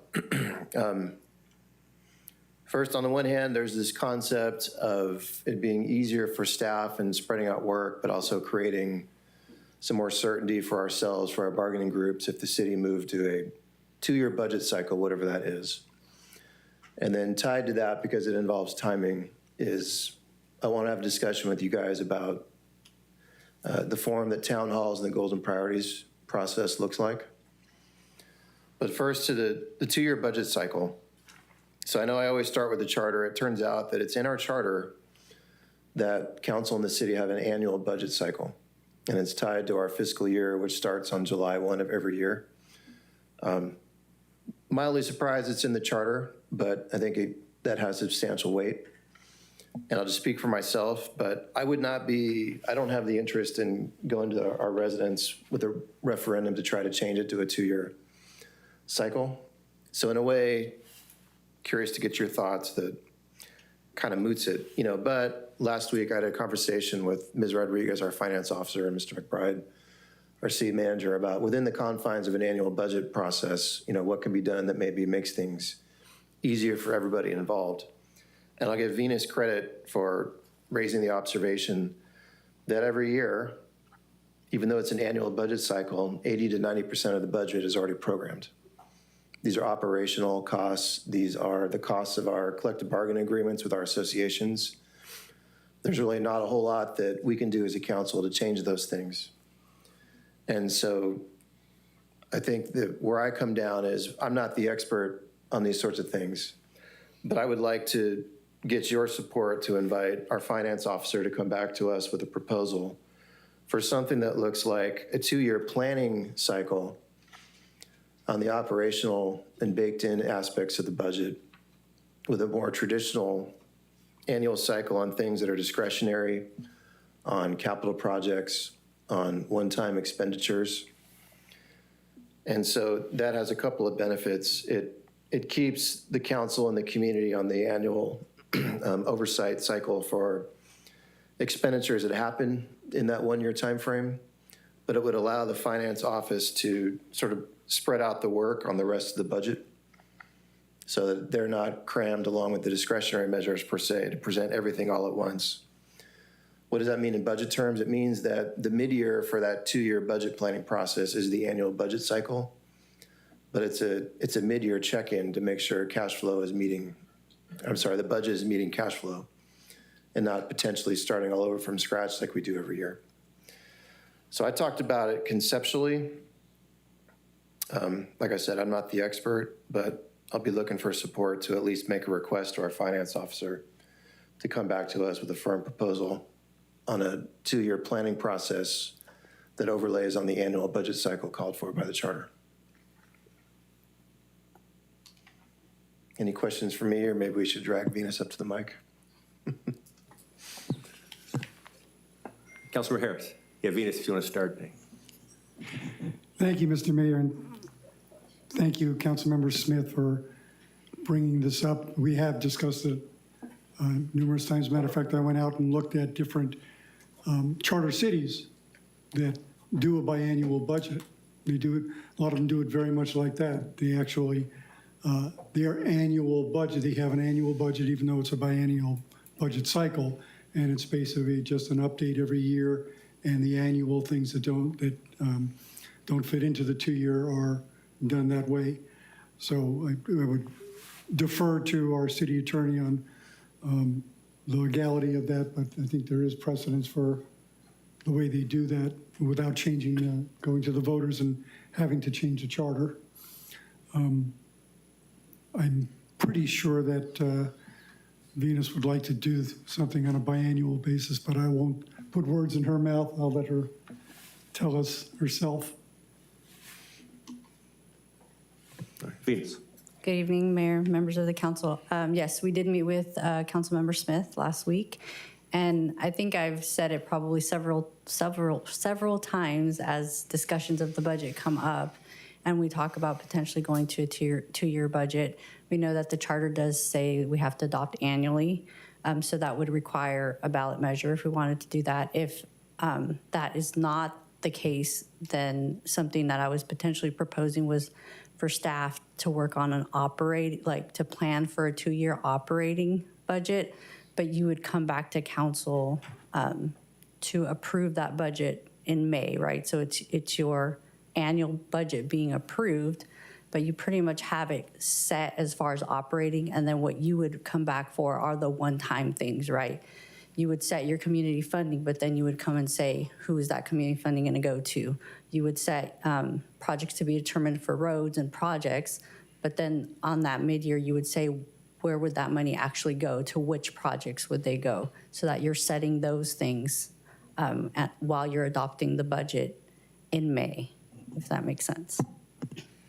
Ms. Rodriguez, You did a much better job than I did, so thank you. Could you maybe just explain how this would ease the burden on your staff to go to a 2-year planning cycle? So currently, our budget cycle runs from December to June every single year. And so we start this process in December with staff. And they put together basically their operating budget. And by February, they are creating a budget for their departments. So instead of doing a 1-year cycle, they could potentially be putting together and planning for a 2-year cycle. And then it would give them every other year pretty much almost 6 months of reduced time and effort on the budget. We would probably still have some process for meeting with departments, making sure that what they had in their second year still works. Is there any adjustments that they're looking to do, stuff like that. But as far as starting from scratch and just creating the whole budget, you could probably put that together in a 2-year process and then just adopt annually. So potentially more bandwidth to put together a better product. Councilmember Dupont. Thank you, Mayor. Thank you, Venus. Thank you, Councilmember Smith, for bringing this up. I think this is a great concept in trying to improve really efficiency throughout the city, allowing not only our departments to focus on those key specific projects over the 2 years, but even projects that council members may bring up from time to time as well. I did have a question. Venus, you may know, or Councilmember Smith, you may know, but would this impact the way in which we bring the budget to council each year and the public's ability to comment or provide input on the budget? So segue to the goals and priorities conversation in a second, but in my mind, we would not change the budget timeline that's set in the charter. It merely is a different, I guess, back-end planning process that we all understand is happening, but sort of the public-facing part of the budget process would remain the same. Okay. And in the charter, is there specific provisions that require public hearings? Yeah, so I think it's 1102 through 1106 set out the timeline with the hearings. Okay. And it's sort of what we just went through. Presentation to the council 60 days beforehand, a hearing 35 days beforehand, and then an adoption meeting towards the end of June. Okay. Thank you. Appreciate it. Okay, additional questions? Councilmember Jean? Maybe I'm not following. Is this a running 2-year budget? Is that every? Well, we would plan for 2 years and adopt annually, right? But then that would happen every year, right? So for example, this year you would plan for 2 years, next year you would plan for 2 years. Is that? No, that you would kind of skip a year and then start this third year for the next 2 years. Okay, so it's not a running one. Okay, interesting.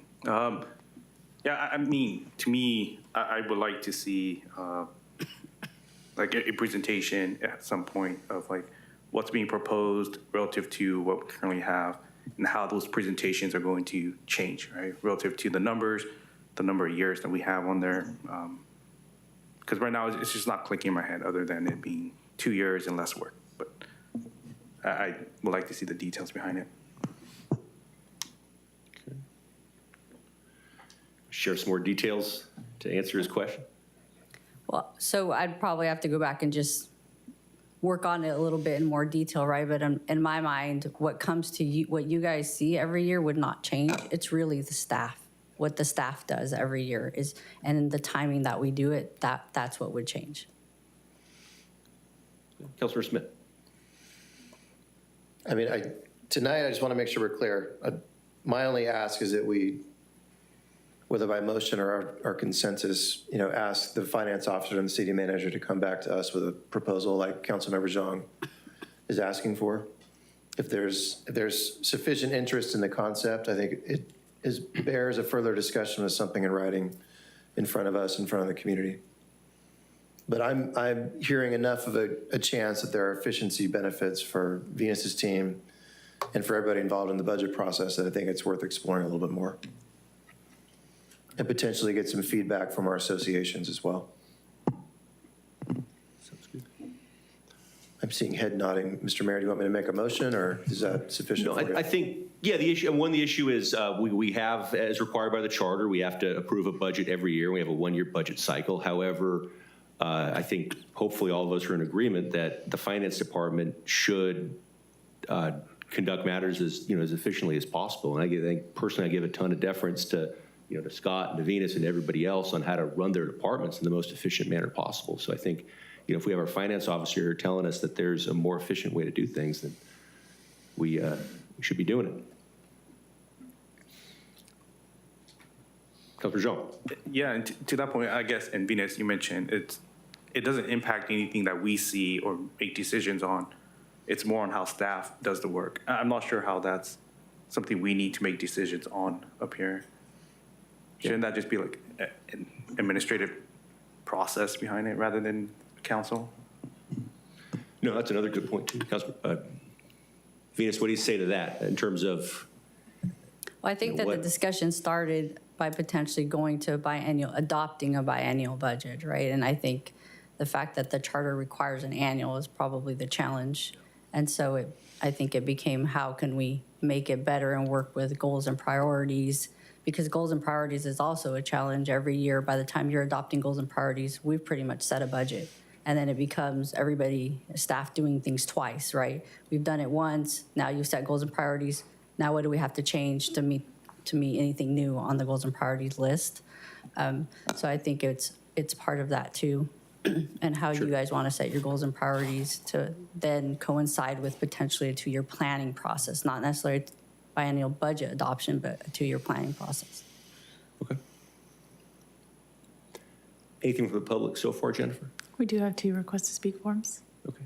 Shane, would you like to take those now or continue with the other part of your presentation or part of your request? I'm happy to take public comment now, but maybe in fairness to our speakers, so they have everything I want to talk about out in the open, that I continue. Sure. Okay, so put a pin in our conversation about the 2-year planning cycle. Goals and priorities, town halls. This is something that's a little bit more in our province. As far as I understand its history, this is a creature of council and not of the charter. My observations, I thought that this last year's goals and priority setting process was a little bit disjointed. It took a little bit too long, and it took too much staff time. In my view, goals and priorities have always been backwards. Going back to the charter, not the excerpt I put in front of you, but in section 4, we have a council manager system where we sit here as a collective body with power, and we have titles, but individually we don't. So the person who, in the first instance, is running the city and making decisions about how we move forward as a city is the city manager and the city manager's team. So however it got started before my time, the concept of the council setting priorities that then the city manager has to account for, I think is contrary to the system that we have delegated to us by the residents through the charter. And so if I go back to the efficiency issues that I saw, I think it makes a lot more sense, as Scott suggested to us this last time around, is that he and his department heads actually propose to us what they're doing. What's their mission? What's their objectives? What are their goals for the coming year? And then have a chance for the council and the community to comment on that. Because that's really what happens in practice.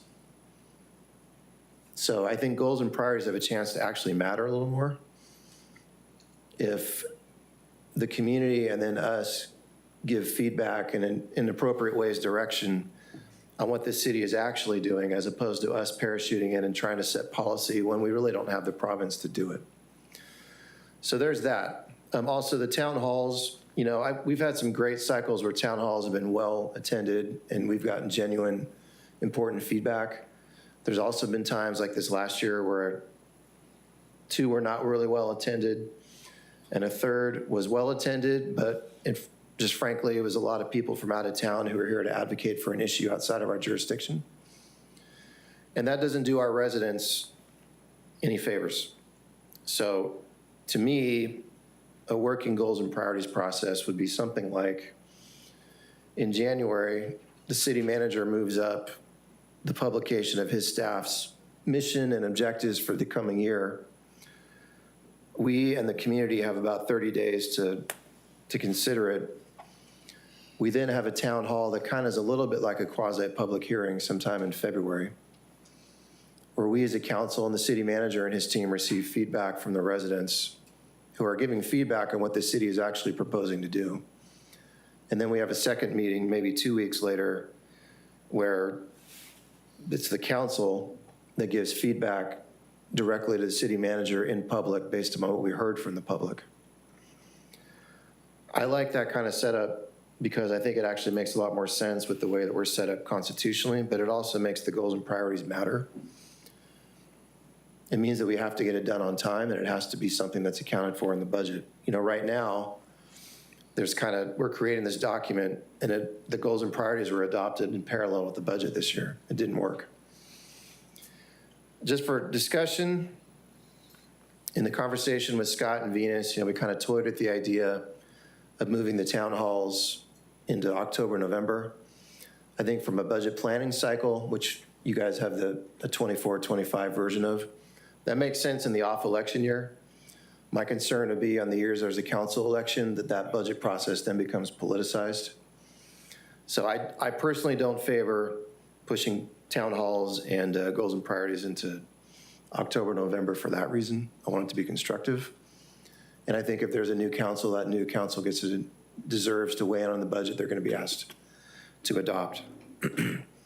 So to sum up, and then I will stop talking, I prefer giving the city manager a chance to provide an initial draft of what would be the goals and priorities for the budget.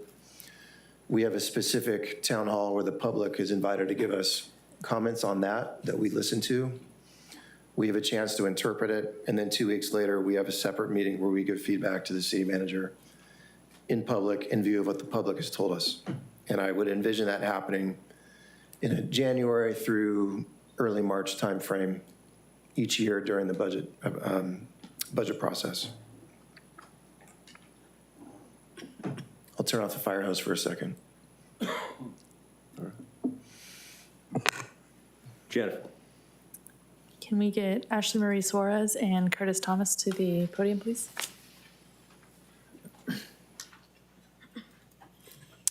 Good evening, council members, mayor, city manager, and city attorney. I'm Ashley Marie, a policy advocate with Leadership Council, and I work alongside community members in both South Merced and North Merced now as well. I'm glad that it sounds like the biennial cycle may not realize. However, I would like to uplift a couple of reasons as to why residents and Leadership Council have some concerns about that. So we're deeply concerned that this process would significantly impact community input and transparency. The current annual budget cycle allows for about 3 town halls, 1 strategic planning session, and 2 public hearings for the public to make a comment on the budget plan that spans over 1 year, well, a little less than a year. Switching to a biennial cycle with the same amount of outreach efforts would therefore result in less community input over the 2-year period, as well as result in some less than optimal changes. However, with Smith's suggestion that the risk still runs even if there is still community input annually, because little to no changes would, it sounds like little to no changes would be made on year 2 due to that 2-year planning process. The council must consider the risk of switching over to a biennial cycle, including but not limited to conflict with annual funding reports such as the Consolidated Plans CAPER, where funds for CDBG and home must be allocated annually, as well as other funds that are applied for annually and of which the funding may be inconsistent, such as water and wastewater funds and CMAQ. State and federal funds that the city applies for also depend on the state and federal budget, which are set at an annual pace and may fluctuate the amount of funds that are really passed down to the cities, therefore making it increasingly difficult to estimate future revenue on year 2 of the biennial budget cycle. Leaving the city to then fill those gaps in on, let's say, the second half of that cycle, because it's difficult to estimate that, revenue, and, there's projects that go underfunded, and so additionally, the same status quo projects would be the same ones to be consistently funded, meaning that there would be way less funding for new projects because there would be an expected commitment over 2 years. That's a concern. And additionally, we hope that if council wishes to make this process a little bit more efficient and less redundant, the city can instead ensure that town halls and other community input opportunities are set a little earlier. We do suggest starting in October, November to get community input, especially just because this is a cycle that kind of never stops, as shown by that process that was an attachment to this agenda item.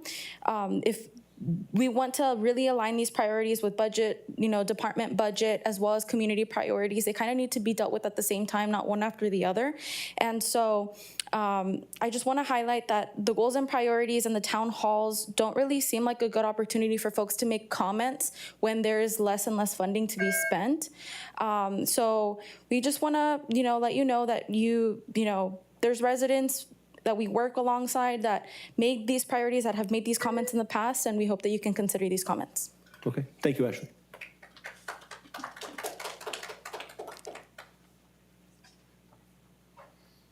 Mr. Thomas. Good evening. First of all, I'd like to go ahead and pitch the question to Venus. I was hoping that she could explain why why a mid-cycle update would be less onerous than a New Year's budget.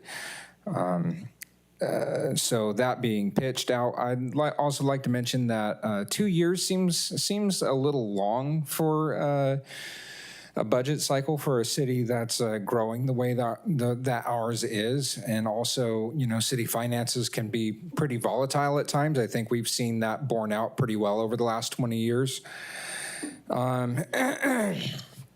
And I think we should keep a pulse on whether we're addressing the right priorities in the right way. And we need to keep a pretty close watch on that.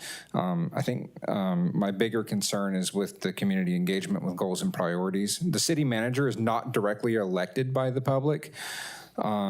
So the public needs to have some means of holding people accountable. And the people that we do directly elect is the council.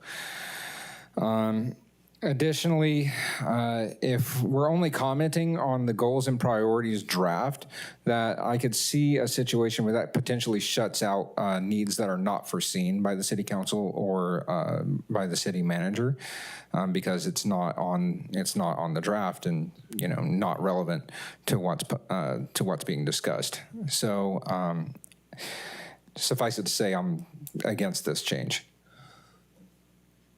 Thank you, sir. Smattering of applause. Jennifer, anybody else? That's all we have, Mayor. Okay, back to council. Councilor Smith, back to you, or any additional comments at this time? We have three areas. You have the potential biannual budget, which is a huge hurdle with the charter, and then town halls, and then goals and priorities strategic planning session. All right. Yeah, so I just want to make sure I've been clear, because words matter. So I'm not proposing a 2-year budget cycle. I'm just proposing that staff be given latitude for those parts of the budget that can be thought about on a 2-year cycle to plan for a 2-year cycle. As I said at the outset, discretionary funding, capital projects, one-time expenses would still be on a 1-year planning cycle and budget appropriation cycle. There is always a chance to do check-ins, whether it's at a 6 or 12 month in a budget year, to make sure revenue is meeting the budget. So I don't see the council would be losing any control, or the city manager loses any control over the budget cycle. In terms of goals and priorities, I want to find what works for all of us. I don't think it worked last year. But to me, again, this is a council manager system. The city manager already has as part of his budget calendar directing his department heads to give him mission statements, goals, objectives, and budget highlights. But instead of that happening basically after and during town halls in February, I'm proposing it happen in January so the public can comment on that. And then we still, as the people elected by the residents, have an opportunity to listen to that feedback and then also give our own direct feedback to the city manager. So what I envision would actually be more powerful in terms of connecting community feedback to what actually happens in the budget than what we have now.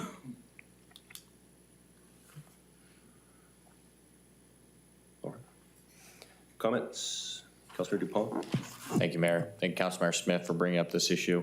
I would join in the concerns of pushing anything before January, especially on the election cycle. You know, if we would have had it in October, November, or early November this year, or sorry, last year, Councilmember Harris and I wouldn't have been in the discussion, would have been handcuffed to the previous council's decisions, which the electorate obviously chose to put us in the position and have the discussion. So I'd keep it in the January timeframe for public comment and city council comments. But I do agree that we are a city manager form of government. Allowing the city manager to formulate a different process in what we're doing to streamline this process would be helpful. Understanding that city staff priorities and council priorities sometimes do not align, but we can find middle ground to create better efficiency and better success for the city is what this process, I think, is geared towards.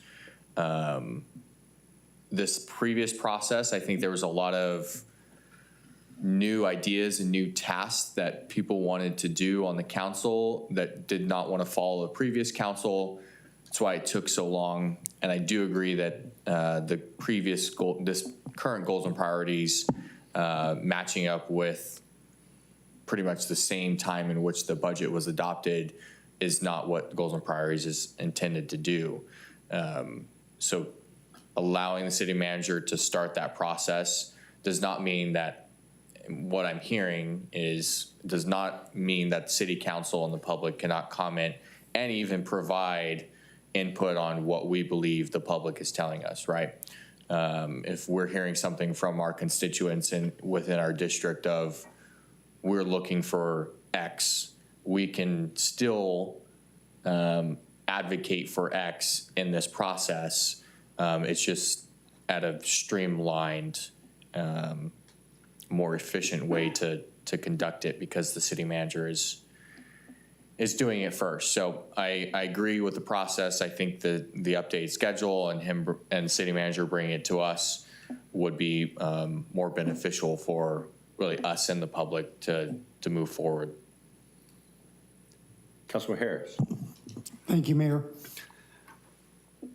In my mind, the jury is out on whether or not this top-down process of city manager to us versus us to city manager will work as well. One thing I am convinced of is regardless of whether or not this is a council city manager or council strong mayor configuration, the elected council members are the voice of the people. And we're the ones that bring the needs and wants of the people up to the management of the city. Personally, I think I feel more comfortable getting that input and bringing it up rather than revising things that come down. I was not unimpressed by the goals and priorities session this year. I thought that went a long way. Having staff there and having that discussion, I think, was very beneficial. Could have used some refining, sure. But I think it was a good session this year. Agree completely with Councilmember DuPont on the January cycle. Would hate to be handcuffed by things that we had no input on. I don't know where you want to go from here, if you want to do a ad hoc subcommittee or something, but it certainly merits more discussion. Thank you. Okay, thank you, sir. Anybody else? See Mayor Pro Tem Boyle reaching. I was waiting for you to call my name. I actually like the idea of our city manager coming with a list after talking to department heads, because yes, we have the voice of the people, but there are so many things that I would actually like to see beforehand of what are their needs. And maybe there's actually stuff that our aligned that the community is wanting.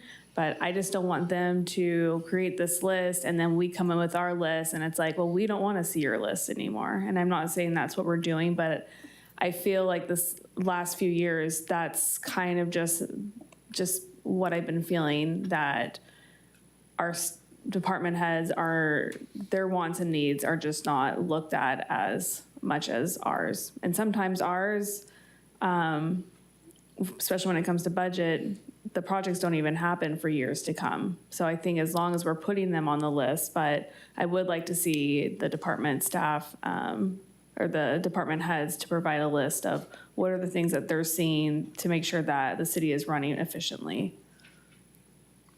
Councilmember Jean.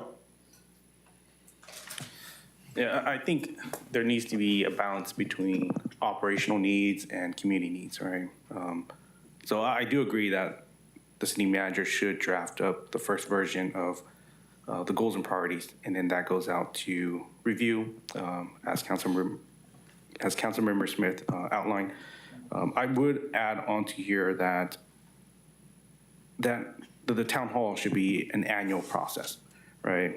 It should happen every quarter, and then if we're making it in, let's say, the fourth quarter of the fiscal year, that could be when we really finalize the goals and priorities, because I think it's important to have it each quarter. This way we know what the public is going to, how they feel about the city, right? Because typically we have these town halls within 2 weeks, and it's going to be all the same concerns, especially if there's something immediate, it's all going to be the same thing. So if we have it spaced out throughout the year, we will get a better pulse of how community members are feeling about the city.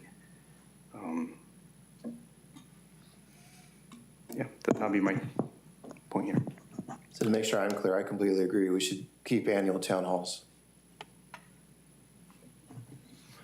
Okay. Councilor Dupont. Thank you, Mayor. Yeah, I agree that we should keep annual town halls as well.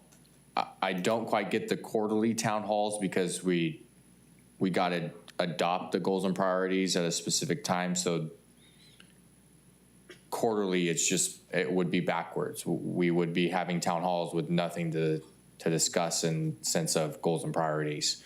So I am in agreement with having annual town halls, but maybe not quarterly. So for example, we have this year's goals and priorities, and then let's say in the first quarter from July through to September, we would have another town hall giving community members the opportunity to still talk about, hey, this is what matters to them. And then it doesn't mean that you draft it immediately there, right? And then now in the next quarter, you hear again from community members, hey, here is what matter. And then again in the third quarter. So this way it's a annual process rather than, again, being completed in 2 weeks. This way we really feel what community members are feeling. And it's not simply, hey, this one thing happened the week prior to the town halls, and now that's the focus. All right. All right, let's break this down. There's 3 different requests. First, the potential budget cycle, hearing rough consensus around not moving officially to a biannual budget, but giving staff freedom and deference to come up with more long-range planning. I know you do quite a bit already of the 5-year budget forecast. There's all kinds of budget items. You know, I can think of the streetlights ERP program, which is annual contributions to that. A lot of things are already in a multi-year budget cycle, but just giving staff the flexibility and to come up with better, more efficient long-term planning. Is that roughly the consensus? Councilor Smith.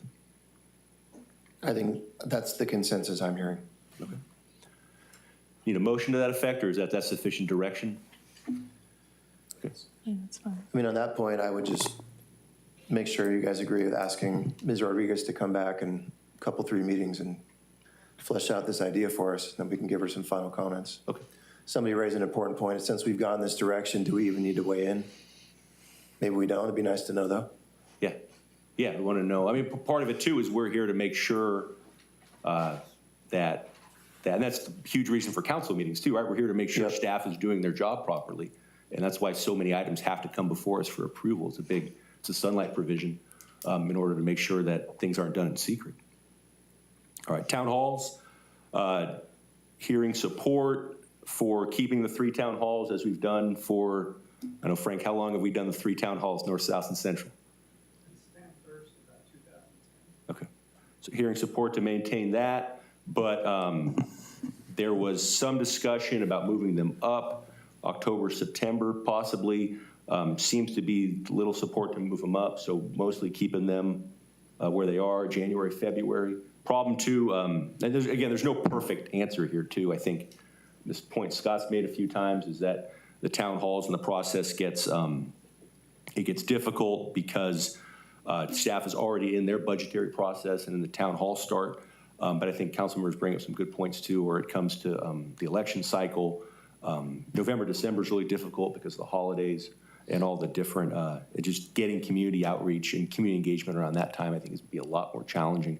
So really the only 2 options, and neither are perfect, are October, September, or January, February. So just again, here in support to keep it roughly where it is, January, February. Okay. Anybody have any differences? Feel you're looking at the sky for an answer right now. No, I mean, I'm fine with it being in January, but again, I do reiterate, I would prefer spread out rather than having it just in 2 weeks. I think having it spread out makes it, again, we feel better. Oh, that doesn't make sense.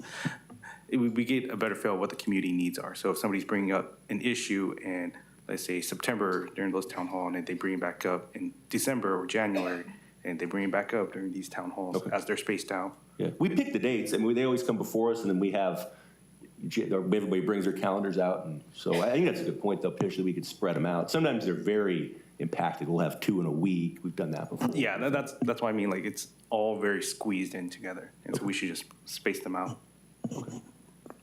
All right, is everybody okay with that?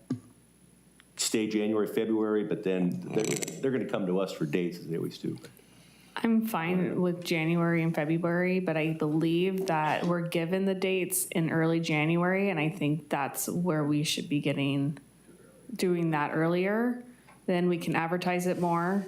And I think if we were to even move up the dates, because it's usually late in January, but if November, December, we were to pick the dates for January, I think then we could even spread it out every other week. Then it's not like 3 in a week or like it has been. So I think that's one of the things that needs to be adjusted to.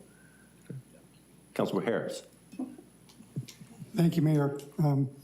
Councilman Jong, I appreciate that when we do these town halls, they are subject to the issue of the day and what's going on right then and there.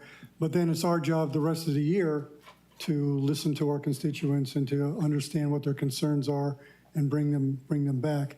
I think it's going to be too unwieldy to do major town halls 4 times a year.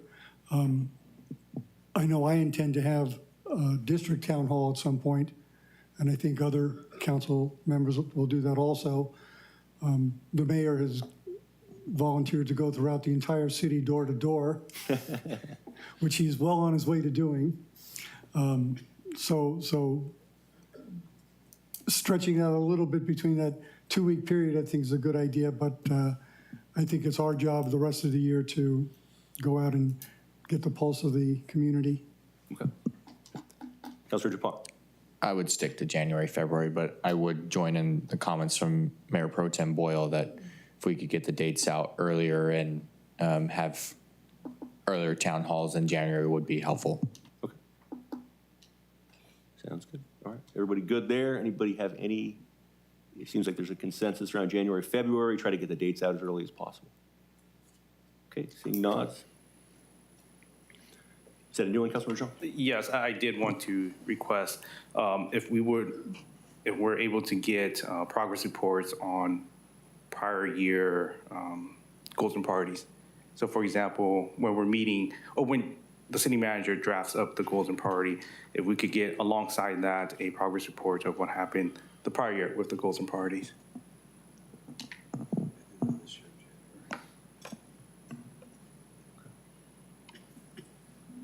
All right, turning to the third piece of Councilmember Smith's ask. This is the, request for discussion is the goals and priorities and strategic planning session and how we go about that. I think the one person we haven't heard from is Mr. City Manager.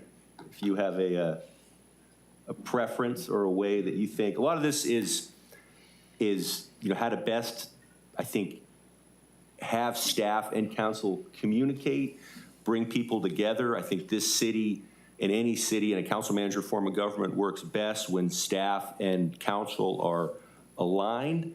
We're elected, as was stated earlier. I think that means, being elected means something, and it means that we're responsive to the community. It means that we set the general big picture goals of the city. We approve most of the major expenditures, pass city ordinances, and staff has the operational control, and we need to know what they think as well. And in the past, we had goals and priorities just as it'd be like item M6 on a council meeting, and it didn't really get a lot of attention. And then the goals and priorities list was something very kind of pro forma, very short and brief. But then I think over the past few years, we've gone more into the strategic planning session. That is a Saturday session, typically goes for a couple hours. I think there's a lot of pluses to it in terms of our ability to speak with each other in a more informal setting. And then also to hear from staff as well, and to help lead into the budget process. But certainly, if we can improve, we should do it. And Scott, I turn to you too. Any pluses and minuses you think with the strategic planning session? It's important for you as city manager to know where council stands as well, and have that dialogue. And we need to know what staff is seeing on a day-to-day basis and what the department's needs are as well. But, I hate to go backwards, but I just had one question, prompted by the discussion here to my right about providing an update on prior goals and priorities. One thing that we could potentially do is maybe make a presentation at town halls about status of current goals and priorities. We often go to those meetings and it's purely just open mic. There's really no presentation by the departments or anybody else. I just want maybe you to think about that, if you'd like for us to do that or not. If that's not the venue, then we've tried to do it at goals and priorities. The problem is there's 7 of you, and we have a lot of department heads. It's a lot of voices in one setting to get through. When we all talk, it's not productive. It's a long day. That's the problem. We have to figure out how to censure ourselves to get the most productivity out of that day. And so this past year, I asked everyone to put together information ahead of time. So we had it there. Even with that, we went through multiple rounds of edits to get to where we were comfortable at the end, which was great. I like the idea of having a subcommittee. I would think that that's something that should perhaps be set up going forward in perpetuity, having a goal council subcommittee on goals and priorities.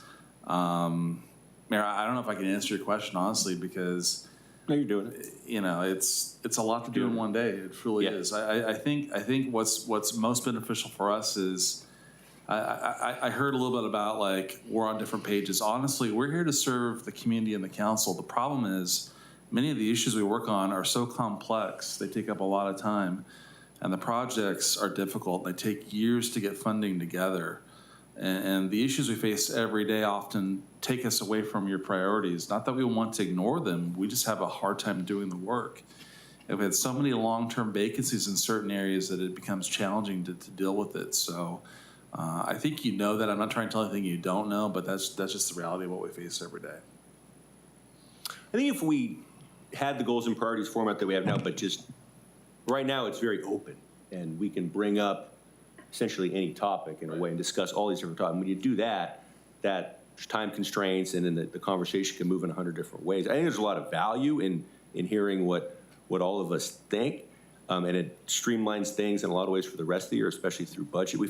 In the past, we've had some very, very easy budget years, in large part because we had a lot of good discussions at strategic planning. But maybe if we narrowed it too in a way, I don't know what you think about that, but like say, we focus on, I don't know, it could be, we're focusing on things that are going to be in the budget, for example, or we have, each council member has a certain amount of time just for at the end, but with no action or no agreement sought for free discussion where you could say, look, I like these ideas, I'm looking at these items, but just some thoughts. Councilmember Smith. Well, I'm all for giving us time limits. Again, I think I would rather get to, so the final meeting in the series that I propose kind of takes the place of the strategic planning session, whereas now it's 7 people, you know, trying to push an idea and get 4 votes to get something on the city manager's agenda. That's how we got to the citywide CFD, for example. I think it would be better, and again, more in keeping with the charter, if the city manager provided the first draft based upon what the department head's goals and visions are, we listen to the community, and the conversation is always, are we hearing from the community that we're on the right track? We're still gonna have that opportunity to tell the city manager that we're putting too many dollars here, we should put more dollars there, or there's something missing, right? The standard should be what the community is telling us, and I think that my biggest problem with the current process is it's too amorphous. It's another opportunity to somebody to try to get to 4 votes. And that's not really what the strategic planning process should be about. Correct. Okay. And, you know, Scott this year also ended up getting stuck at the laboring or creating the final draft of the goals and priorities. I say he's already asking his team to do it in mid-February. Just let him create the draft that we comment on. It's actually more treacherous for him, but I think it'll create more transparency and a better product. No, it could be too. If you want to be the city manager, come up with some things, and you got 7 council, you got 7 bosses, right? Yes, you're not nervous about that.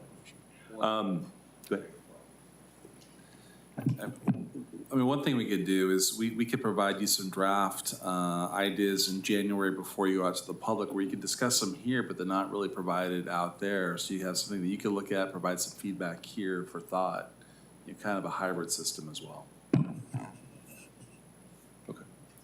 Yeah, see, I mean, the main point too is it's strategic planning and talking about anything and everything under the sun. The amorphous model is not necessarily efficient. But if we have city manager present, and again at a council meeting, correct me if I'm misstating anything, let me know. But city manager presents at a council meeting some sort of either goals and priorities update or continued from a staff perspective goals and priorities. And then we go through the town halls, and then we come back at strategic planning after that, which is a little more council driven, but we'll get a lot of staff input with a more streamlined approach at that point. We're not, you know. Yeah, I agree. So just to put dates on it, first meeting in January, city manager makes a presentation and kind of like a draft budget, like a draft set of objectives for the current budget. Then we go through 2 or 3 town halls. I'm fine with keeping 3. And then we come back for that council focus meeting. So instead of maybe it's still on a Saturday morning for 4 or 5 hours, but instead of just sort of, okay, now we heard everything, let's do a general strategic plan and go, we got 5 hours.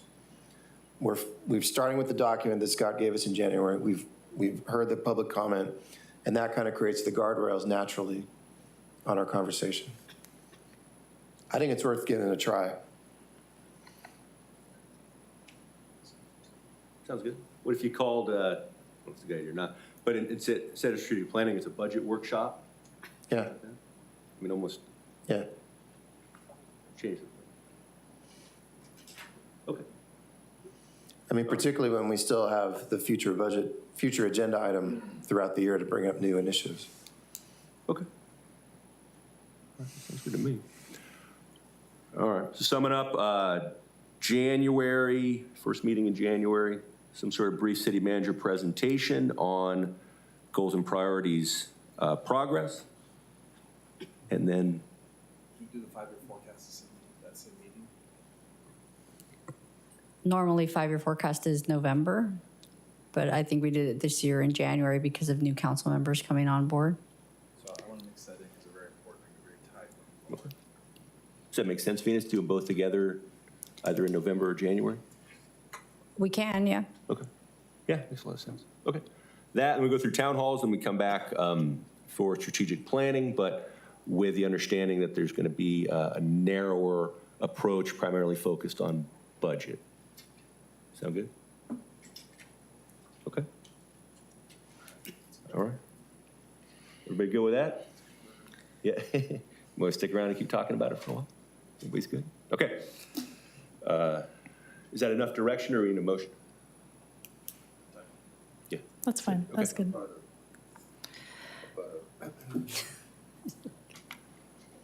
Mayor, how about a motion for the date that the finance officer is going to come back with a presentation? Okay. On the budget part. On the budget part. Venus, is there a date you wanted to come back with for the presentation on any potential budget process changes that you're interested in? 2 years? I'm just kidding. Within 2 years. You guys said 3 council meetings, so maybe last meeting in September? Yeah. Does that work? Yeah. Okay. I'm fine for me. Is that okay? All right. Need a motion or is that good enough? All right. Okay. Thank you, everybody. Thank you. Okay, agenda item I3, request to add item to future agenda. Starting on my right, Mayor Pro Tem Boyle. Nothing this evening. Councilmember Dupont. Nothing tonight. Councilmember Jean. Nothing. Councilmember Harris. Nothing, thank you. Councilmember Smith. Nothing, thank you. Councilmember Deanne. I got nothing. I got good news. I got good news. Lots is walking. Oh, shoot. Oh, that's great. He's walking. Yeah. We'll turn it over. Hold that for 1 second. Nothing for me as well, Jennifer. Takes us Okay, to agenda item I4, city council comments. Mr. Deanne. Sorry to interrupt you, sir. So tell us about Blossom. City council comments. I'm sorry. City council comments.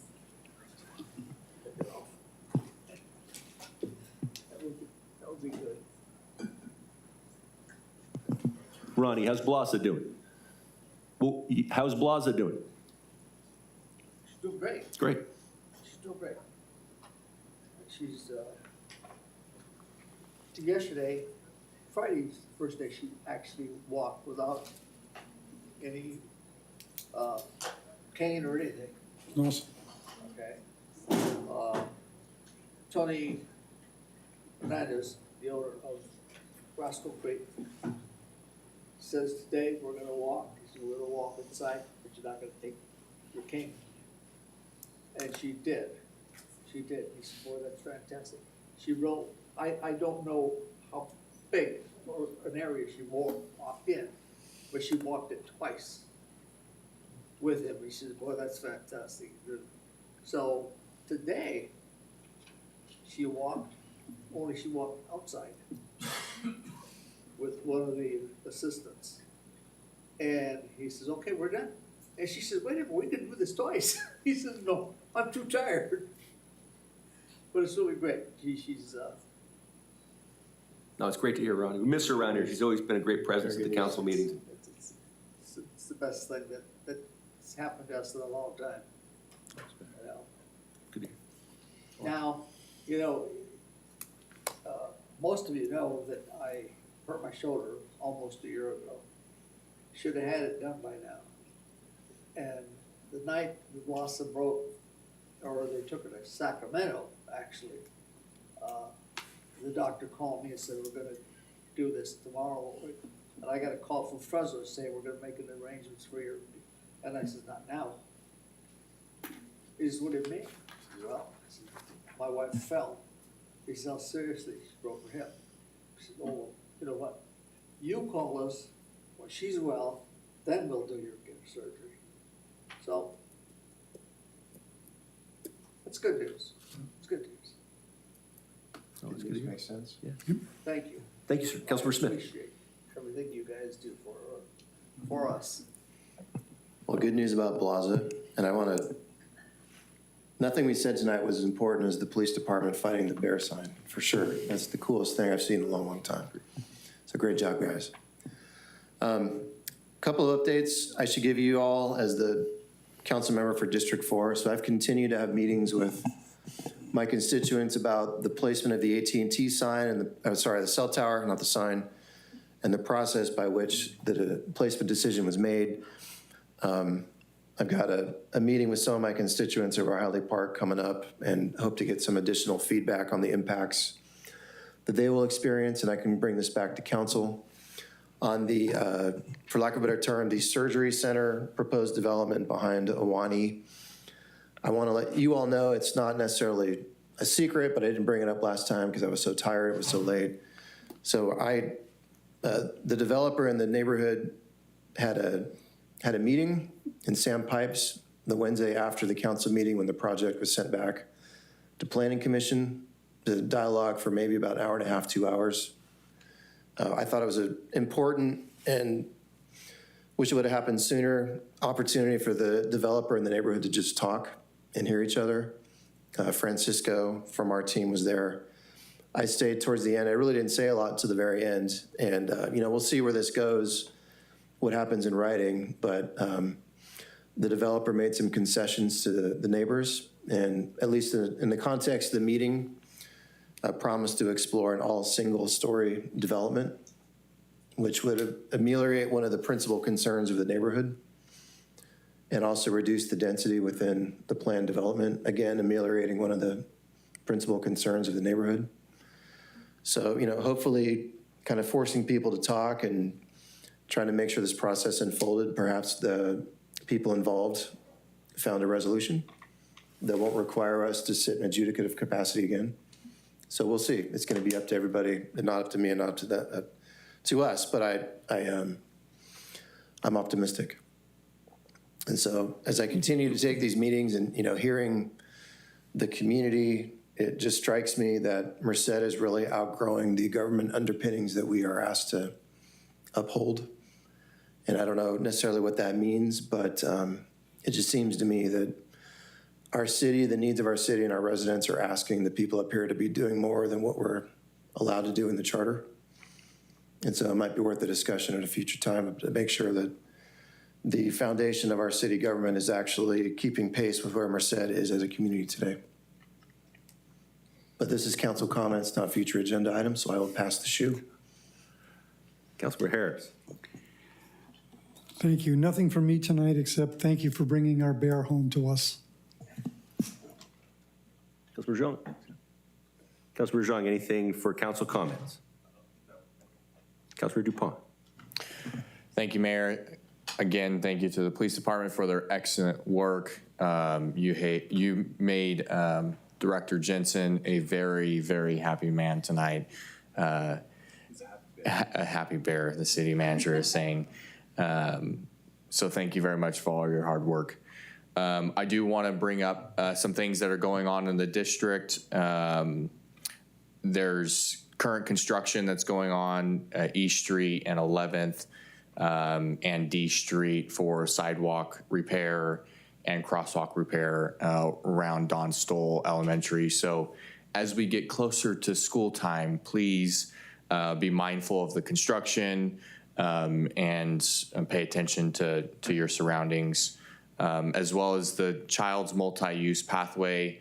We're coming to a conclusion to that project that is very exciting to see as I pass by it every single day, as perfect timing as school becomes coming up so that we can have our students and our residents using the pathway along Childs. And that's all I have for tonight. Thanks. Mayor Pro Tem Boyle. I'm just so disappointed that you kept a secret from us. But good job and thank you. I'm very excited. And I don't know if Councilmember Harris and I owe anyone reward money because so we can talk later. Okay, thank you. Okay, thank you, sir. Nothing from me, Jennifer. Okay, agenda item J, adjournment. Is there a motion to adjourn? Motion. Second. I have a motion by Mayor Pro Tem Boyle and a second by Councilmember DuPont. Mayor and council, please cast your votes.